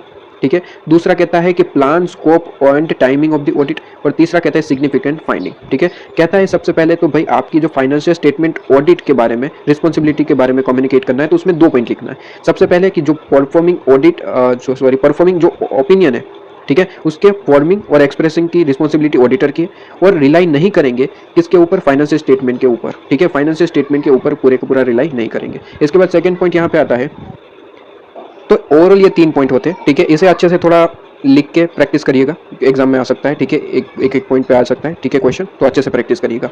इसके बाद कहता है कि कम्युनिकेशन जो है of the auditors independence in case of listed entity. देखिए, लिस्टेड एंटिटी में तो आप समझ लीजिए कि रिटर्न रिप्रेजेंटेशन जो है आपका, और यहाँ पे कम्युनिकेशन आपका TCWG के साथ, वो कंपलसरी रहता है। ठीक है, कंपलसरी है, लिमिट लिस्टेड एंटिटी में कंपलसरी रहता है। क्या रहता है कि सर आपके पास में कहता है, सर यहाँ पे कहता है in the case of listed entity auditor shall communicate, auditor communicate करेगा, शेल मस्ट बी, कंपलसरी होता है। लिस्टेड एंटिटी में तो कंपलसरी है कि TCWG के साथ कम्युनिकेट करो 3 चीजें। ठीक है, 3 चीजें। सबसे पहले स्टेटमेंट, डेट, एंगेजमेंट जो टीम है, या फिर उनके अदर फर्म है, या फिर नेटवर्क फर्म, 3 चीजें हो सकती है। खुद एंगेजमेंट टीम, इनसे रिलेटेड कोई अदर फॉर्म भी हो सकती है, और इनकी नेटवर्क फॉर्म भी हो सकती है। ये 3 फॉर्म जो है वो कंप्लाई करते हैं जो भी एथिकल रिक्वायरमेंट है उनको। सबसे पहले इसका स्टेटमेंट, इसके बारे में कम्युनिकेशन कर लीजिए। दूसरा, कोई रिलेशनशिप है, ठीक है, आपकी रिलेशनशिप है फॉर्म नेटवर्क फॉर्म और अदर एंटिटी के बीच में, और इससे रिलेटेड अगर आप कोई यहाँ पे सर्विस दे रहे हैं, ठीक है, सर्विस दे रहे हैं, ऑडिट की हो या फिर नॉन ऑडिट की हो, उसकी टोटल फीस के बारे में आप जो है कम्युनिकेशन कर लेंगे। इससे क्या होता है कि रिलेटेड पार्टी के बारे में हमें जानने को मिलता है। ठीक है, तो ये रिलेशनशिप के बारे में बता देंगे, और रिलेटेड सेफगार्ड, आपने कौन कौन से सेफगार्ड लगाए इसके बारे में। ठीक है, जो आपका यहाँ पे रिलेटेड पार्टी रिलेशनशिप ना बने, इसके लिए आपने कौन कौन से सेफगार्ड लगाए वो भी डिस्कस करेंगे। ठीक है, तो लिस्टेड कंपनी के बारे में ये कम्युनिकेट करना जरूरी है। ये एडिशनल आपके पास में, अगर लिस्टेड कंपनी है तो कंपलसरी ये कम्युनिकेट करना पड़ता है। सबसे पहले स्टेटमेंट कि आपने एथिकल रिक्वायरमेंट को फॉलो किया, ठीक है, कंप्लाई किया। दूसरा कि अगर कोई रिलेशनशिप है तो उसके बारे में टोटल फीस बताइए, और आपने क्या सेफगार्ड लगाए वो बताइए, काम खत्म करिए। ठीक है, कम्युनिकेशन प्रोसेस, तो कहता है कम्युनिकेशन प्रोसेस राइटिंग में ही होगा। ठीक है, TCWG के साथ आप टाइमली बेसिस पे जो भी कम्युनिकेशन करते हैं वो इन राइटिंग ही करेंगे, और राइटिंग में क्या क्या चीजें करेंगे, वही सारी चीजें मैंने अभी आपको बताई कि भाई रिस्पॉन्सिबिलिटी, ठीक है, ये सारी चीजें। अगर यहाँ पे लिस्टेड कंपनी है तो एक और जोड़ देना, इंडिपेंडेंस। ठीक है, लिस्टेड कंपनी में देखिए कोई भी कंपनी है ये तो काम करना ही है, 3 पॉइंट तो काम करना ही है। ठीक है, लिस्टेड कंपनी है तो ये एडिशनल इंडिपेंडेंस से रिलेटेड भी, ये इंडिपेंडेंस के 2 पॉइंट है, इंडिपेंडेंस है, ये चीज आपको एक्सप्लेन करनी पड़ेगी। तो ये चीज यहाँ पे कहता है, ये देखिए नॉर्मल जो 3 पॉइंट है वो तो आपको कम्युनिकेट करने ही करने। अगर लिस्टेड कंपनी कहाँ गया वर्ड, यहाँ पे लिस्टेड कंपनी ये रहा, अगर लिस्टेड कंपनी है तो इंडिपेंडेंस से रिलेटेड भी कम्युनिकेशन करना पड़ेगा। ठीक है, ये चीज आपके पास में। एडिक्यूसी ऑफ कम्युनिकेशन प्रोसेस मतलब कि ऑडिटर को यहाँ पे देखना पड़ेगा कि कम्युनिकेशन हमने जो 2 वे कम्युनिकेशन करा क्या वो एडिक्यूट है, मतलब कि उससे उनको जो भी आंसर चाहिए थे क्या वो मिल गए। अगर नहीं मिले हैं तो उनको और ज्यादा ऑडिट प्रोसीजर परफॉर्म करना होगा। ठीक है, और प्रोसीजर परफॉर्म करना पड़ेगा, और ये सारी चीजों को आप क्या करेंगे सर, डॉक्यूमेंट करेंगे। डॉक्यूमेंट तो हर एक चीजों को करनी है। ठीक है, इससे रिलेटेड तो कोई क्वेश्चन मार्क है ही नहीं। ठीक है, इसके बाद आ जाइए नए ऐसे पे, ऐसे 265। देखिए 260 कहता है कि कम्युनिकेट करें TCWG के साथ, लेकिन 265 स्पेसिफिक कहता है कि कम्युनिकेशन आपको अगर कोई डेफिशिएंसी इन इंटरनल कंट्रोल से रिलेटेड चीजें हैं तो कम्युनिकेट करना है 265 के हिसाब से TCWG को। ठीक है, एक चीज मैं आपको बता दूं कि इंटरनल कंट्रोल को चेक करने की रिस्पॉन्सिबिलिटी मैनेजमेंट की है। ऑडिटर कभी भी इंटरनल कंट्रोल को ऑडिट नहीं करता। ठीक है, उसकी डेफिनेशन को फाइंड आउट करने का काम हमारा नहीं होता, लेकिन हम इंटरनल कंट्रोल को चेक इसलिए करते हैं ताकि हमें ऑडिट प्रोसीजर परफॉर्म करने के बारे में पता चले। ठीक है, इसकी रिस्पॉन्सिबिलिटी हमारी नहीं है, लेकिन हम इसलिए इसे चेक करते हैं ताकि हमारी जो रिस्पॉन्सिबिलिटी ऑडिट प्रोसीजर परफॉर्म करने की है उसके बारे में हमें कुछ यहाँ पे अंदाजा मिले। ठीक है, तो उस परफॉर्म करते करते अगर कोई डेफिशिएंसी मिल गई तो हम कम्युनिकेट कर देंगे। ठीक है, लेकिन उससे रिलेटेड हमारी कोई रिस्पॉन्सिबिलिटी नहीं थी, लेकिन मिल गई तो हम कम्युनिकेट कर देंगे TCWG के साथ कि भाई इंटरनल कंट्रोल में यहाँ गलती लग रही है। ठीक है, इसलिए यहाँ पे ऑडिट प्रोसीजर परफॉर्म करने के लिए हमें इंटरनल कंट्रोल तो कंपलसरी चेक करना ही पड़ता है, ये आप समझिए, इसलिए यहाँ पे हम देख पाते हैं। तो कहते हैं कि सर ये ऑडिटर की रिस्पॉन्सिबिलिटी रहेगी कि अगर कोई आपको यहाँ पे कोई डेफिशिएंसी मिल जाए इंटरनल कंट्रोल के अंदर तो आप इसे क्या करेंगे सर, यहाँ पे TCWG को कम्युनिकेट करेंगे। ठीक है, डेफिशिएंसी मिल जाती है तो फिर आपको कम्युनिकेट करना ही करना है, लेकिन यह आपका काम नहीं है कि इंटरनल कंट्रोल को आप चेक करें। इंटरनल कंट्रोल के बारे में हम ऑलरेडी पढ़ चुके हैं चैप्टर नंबर 1 में कि इंटरनल कंट्रोल बरोबर काम कर रहे हैं या फिर नहीं, ये सब कुछ चेक करने की जो रिस्पॉन्सिबिलिटी होती है वो मैनेजमेंट की है, हमारी नहीं। लेकिन हमें तो इसलिए चेक करना पड़ता है ताकि ऑडिट प्रोसीजर परफॉर्म करने के बारे में पता चले, ठीक है। इसके बाद आ जाइए, यहाँ पे कहता है ऑब्जेक्टिव क्या रहेगा एज पर 265। तो ऑब्जेक्टिव तो एक ही रहेगा कि हम कम्युनिकेट करेंगे जो भी डेफिशिएंसी मिली है इंटरनल कंट्रोल के अंदर, वो हम TCWG के बताएं, ठीक है। And auditor's professional judgement are sufficient importance to merit their respective attention, ठीक है। किससे रिलेटेड ऑडिटर भी क्या प्रोफेशनल जजमेंट लेता है, ये सारी चीजें, ठीक है। अब यहाँ पे एक क्वेश्चन आता है कि सर डेफिशिएंसी एक वर्ड होता है, एक होता है सिग्निफिकेंट डेफिशिएंसी। इसका मतलब क्या होता है? तो देखिए, डेफिशिएंसी का मतलब होता है कि इंटरनल कंट्रोल को हमने देखा और ये देखा कि इंटरनल कंट्रोल जो है प्रॉपर्ली चीजों को प्रिवेंट, डिटेक्ट और करेक्ट नहीं कर पा रहे, ठीक है। कोई भी चीजें जो गलत हो रही है उसको इंटरनल कंट्रोल जो है प्रिवेंट, डिटेक्ट और करेक्ट नहीं कर पा रहे। फॉर एग्जांपल, हमने कैमरा रखवा रखा है, एंटिटी में कैमरा है यहाँ पे, लेकिन वो कैमरा चलता ही नहीं।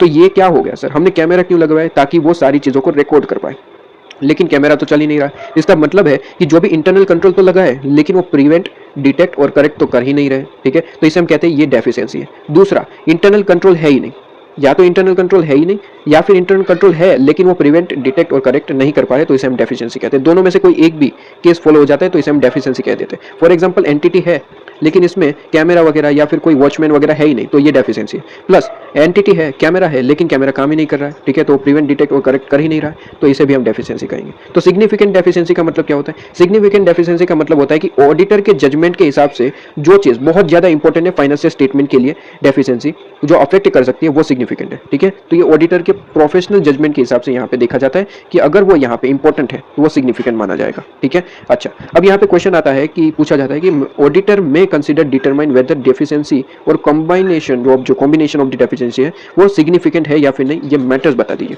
यहाँ पे मैटर्स पूछे जाते हैं, मतलब कि ऑडिटर के हाथ में है, ऑडिटर के हाथ में है कि ये मैटर्स को हमें सिग्निफिकेंट डेफिशिएंसी मानना है या फिर नहीं, ये ऑडिटर डिसाइड करेगा, कंसीडर करेगा, ऐसे मैटर्स बता दीजिए। तो इसका शॉर्ट फॉर्म रहेगा कोविड लॉस करता है आपका फाइनेंशियल स्टेटमेंट का अमाउंट, कोविड लॉस करेगा फाइनेंशियल स्टेटमेंट का अमाउंट। कोविड का मतलब देखिए, को का मतलब है कॉम्प्लेक्सिटी ऑफ डिटरमाइनिंग, आपके पास में जो है complexity of the determining estimated amount, कोई अमाउंट आपको देखने को मिला जिसमें बहुत ज्यादा कॉम्प्लेक्सिटी है, ठीक है, तो यहाँ पे हो सकता है कि सिग्निफिकेंट डेफिशिएंसी हो, ठीक है। ये ऑडिटर के हाथ में कि इसे कंसीडर करना है या फिर नहीं, इस मैटर को कंसीडर करना है या फिर नहीं, ऑडिटर कंसीडर करेगा, ठीक है। तो सबसे पहला मैटर यहाँ पे देखने को मिला कि सर कॉम्प्लेक्सिटी है, ठीक है, of determining estimated amount, amount के अंदर कॉम्प्लेक्सिटी देखने को मिल गई।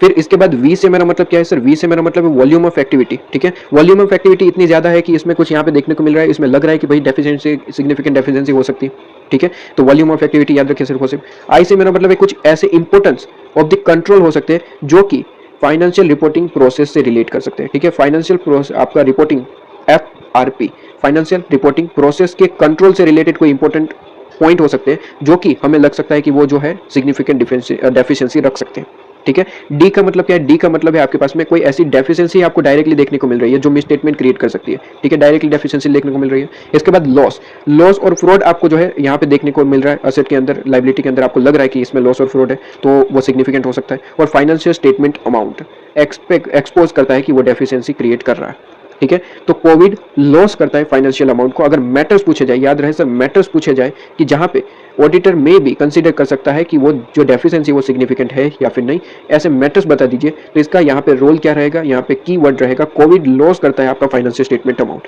को से मेरा मतलब है complexity of the determine estimate amount, V से वॉल्यूम ऑफ एक्टिविटी, आई से इंपॉर्टेंट कुछ एरियाज हो सकते हैं, इंपॉर्टेंस ऑफ कंट्रोल हो सकते हैं, टू फाइनेंशियल रिपोर्टिंग प्रोसेस, ठीक है। इसके बाद यहाँ पे डी से मेरा मतलब है डेफिशिएंसीज, जो कि डायरेक्ट आपको इंडिकेट करती है मटेरियल मिसस्टेटमेंट को। लॉस का मतलब क्या रहेगा सर? लॉस का मतलब रहेगा कि आपका लॉस एंड फ्रॉड देखने को मिलता है असेट एंड लायबिलिटी से रिलेटेड। इसके बाद फाइनेंशियल स्टेटमेंट अमाउंट, जो कि एक्सपोज करता है डेफिशिएंसी को, डायरेक्टली वही दिखा रहा है कि भाई इसमें कोई डेफिशिएंसी वगैरह है, ठीक है। तो ये सिग्निफिकेंट है या फिर नहीं, मैनेजमेंट ऑडिटर डिसाइड करेगा, ठीक है, कंसीडर करेगा, ओके।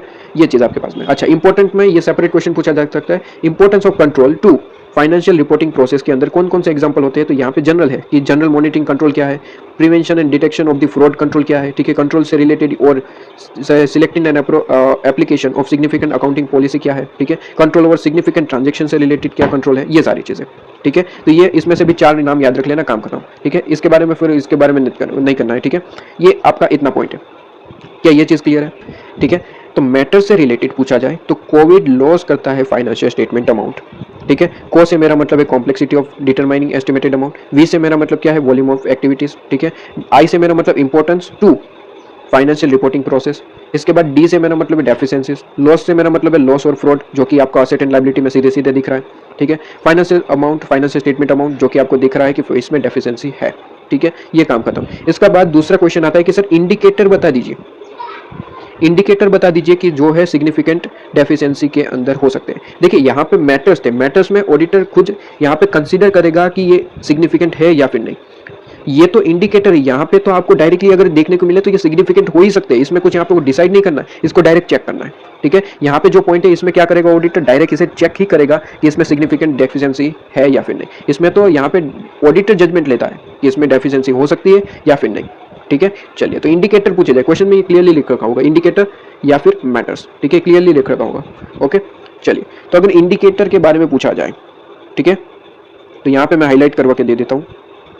तो क्या क्या इंडिकेटर हो सकते हैं, मार्किंग मैंने दे दी है, इसको आप रीड करेंगे, बाकी सिर्फ और सिर्फ एमसीक्यू पॉइंट ऑफ व्यू से आप जो है इसे याद कर सकते हैं, ठीक है। देखिए सबसे पहले तो यहाँ पे आपको याद रखना है, इसमें ये हेडिंग है आपके पास में, कहता है कि एविडेंस है कोई जो कि आपके कंट्रोल को इनएफिशिएंट दिखा रहा है। फॉर एग्जांपल इसके अंदर दो पॉइंट है, दो पॉइंट याद रखने। कहता है कि आइडेंटिफाई कर रहा है आपकी मैनेजमेंट ही फ्रॉड कर रहा है, ठीक है, मैनेजमेंट खुद फ्रॉड कर रहा है, ये आइडेंटिफाई हो रहा है। और दूसरा मैनेजमेंट फेल हो रहा है कि वो अप्रोप्रिएट रेमेडियल एक्शन ले, ठीक है, कि आपको कोई सिग्निफिकेंट डेफिशिएंसी तो मिली है मैनेजमेंट को, लेकिन उससे रिलेटेड आप जजमेंट प्रॉपर्ली नहीं ले पाए, मैनेजमेंट जजमेंट प्रॉपर्ली नहीं ले पाया, ठीक है। इसके बाद यहाँ पे सेकंड पॉइंट कहता है कि एब्सेंस रहा रिस्क असेसमेंट प्रोसीजर, एंटिटी ने रिस्क असेसमेंट प्रोसीजर ही नहीं लगाया, या फिर दूसरा रिस्क असेसमेंट प्रोसीजर तो लगाया लेकिन वो इनएफिशिएंट है, ठीक है, प्रॉपर्ली वर्क ही नहीं कर रहा।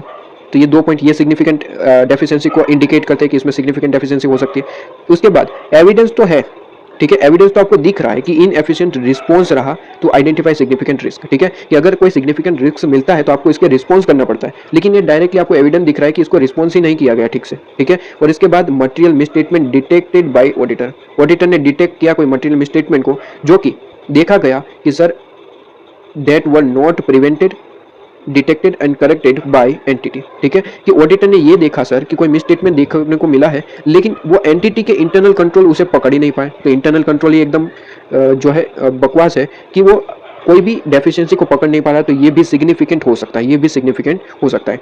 तो यहाँ पे पॉइंट आप देख सकते हैं कि सबसे पहले मैंने क्या कहा सर, इनएफिशिएंसी से रिलेटेड दो पॉइंट कहता है कि एविडेंस ऑफ इनएफिशिएंसी, इनएफिशिएंसी का मतलब मैनेजमेंट खुद फ्रॉड के साथ मिला हुआ है, ठीक है, खुद फ्रॉड कर रहा है। और दूसरा कि फ्रॉड चलिए ठीक है नहीं कर रहा है लेकिन कोई एक्शंस भी नहीं ले पा रहा है, ठीक है, वो फेल हो रहा है सारे के सारे एक्शंस लेने में। ये पॉइंट अगर याद रहता है तो ठीक है, वरना इसे छोड़ सकते हैं, बाकी के 1 2 3 4 पॉइंट याद रख सकते हैं, ठीक है। इसके बाद कहता है कि भाई रिस्क असेसमेंट प्रोसीजर है ही नहीं, और है तो सही से काम नहीं कर रहा, ठीक है, 2 पॉइंट। उसके बाद कहता है कि आइडेंटिफाई सिग्निफिकेंट रिस्क तो आइडेंटिफाई हो रहा है लेकिन मैनेजमेंट इसको प्रॉपर्ली रिस्पॉन्ड नहीं कर पा रहा है, ठीक है। और इसके बाद कहता है कि सर ऐसे मटेरियल मिसस्टेटमेंट को आइडेंटिफाई किया ऑडिटर ने जो कि मैनेजमेंट के कंट्रोल ने आइडेंटिफाई नहीं कर पाए, ठीक है, प्रिवेंट डिटेक्ट और करेक्ट कर ही नहीं पाए, ठीक है। तो कंट्रोल ही किस काम का, समझ रहे हो, ठीक है। इसके बाद आप आ जाइए नेक्स्ट पॉइंट पे, कहता है कि determination of significant deficiency in internal control, ठीक है। अगर कोई सिग्निफिकेंट डेफिशिएंसी मिली तो क्या करेंगे सर, ऑडिटर क्या ही कर सकता है, ऑडिट वर्क परफॉर्म करेगा, इससे रिलेटेड और चीजें, इसकी इफेक्ट क्या रहेगी, ये सारी चीजें, ठीक है।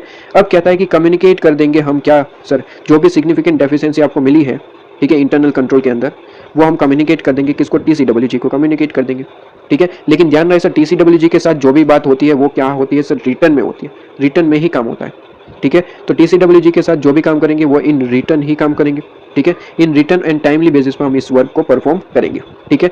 कहता है कि भाई आपको जो है यहाँ पे दो चीजें, जो भी सिग्निफिकेंट डेफिशिएंसी मिली उसे भी रिटर्न में काम करना है और अदर डेफिशिएंसी मिली उसे भी कम्युनिकेट करना होता है। लेकिन ध्यान रहे सर, ये चीज मैं आपको ऑलरेडी बता चुका हूं सर कि अगर सिग्निफिकेंट डेफिशिएंसी है तो आप जो है TCWG और मैनेजमेंट दोनों को बताएंगे।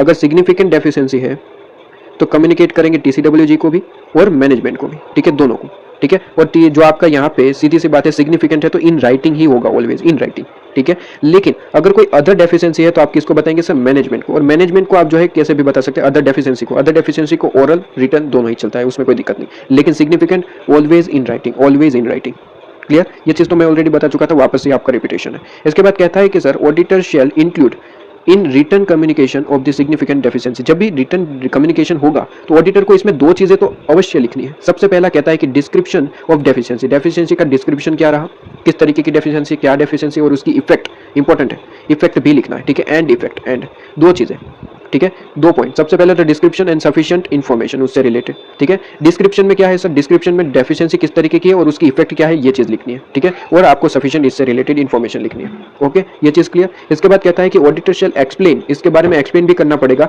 कि क्या पर्पज रहा आपका ऑडिट का, ठीक है। ऑडिट क्यों परफॉर्म करना पड़ा, इससे रिलेटेड पर्पज क्या रहा, ये एक्सप्लेन करेंगे आप। इसके बाद कहता है कि सर इन्फॉर्मेशन में, इसके बाद कहता है audit include consideration of internal control relevant to the preparation of financial statement.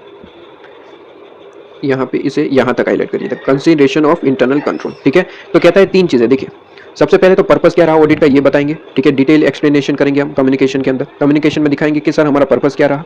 उसके बाद बताएंगे कि सर हमारे पास में जो हमने ऑडिट परफॉर्म किया इंटरनल कंट्रोल से रिलेटेड, इसमें क्या कंसिडरेशन हुआ, ठीक है। और मैटर्स कौन कौन से हमने रिपोर्ट करी है, मैटर्स कौन कौन सी रिपोर्ट करी है, 3 चीजें बताएंगे, काम खत्म, ठीक है। ये 3 चीजें बताएंगे, काम खत्म। इसके बाद टेस्ट योर अंडरस्टैंडिंग नंबर 6 पे आइए, छोटी सी बात कर रहा है, कहता है कि आपके पास में यहाँ पे कहता है कि कोई ऑडिटर है, ठीक है, कोई ऑडिटर है और ऑडिटर को कंपनी के अंदर, मैनेजमेंट के अंदर कोई यहाँ पे चीज़ों से रिलेटेड सिग्निफिकेंट डेफिशिएंसीज मिली। तो सिग्निफिकेंट डेफिशिएंसी जैसे ही मिली तो ऑडिटर ने क्या किया, ऑडिटर ने इसे कम्युनिकेट कर लिया मैनेजमेंट और TCWG के साथ, ठीक है। कहता है कि क्या कम्युनिकेशन कर लिया, ठीक है, मैनेजमेंट ने ऑडिटर ने कम्युनिकेशन कर लिया मैनेजमेंट TCWG के साथ, तो क्या ये सफिशिएंट हो गया, काम खत्म हो गया, तो आंसर इज नो। देखिए आपको यहाँ पे मैंने बताया कि सर कम्युनिकेशन कर लेना है, जो भी डेफिशिएंसी मिली उसके बारे में डिस्क्रिप्शन आपने प्रोवाइड कर दिया, इन्फॉर्मेशन प्रोवाइड कर दिया, ठीक है, लेकिन उसकी इफेक्ट भी तो बतानी है।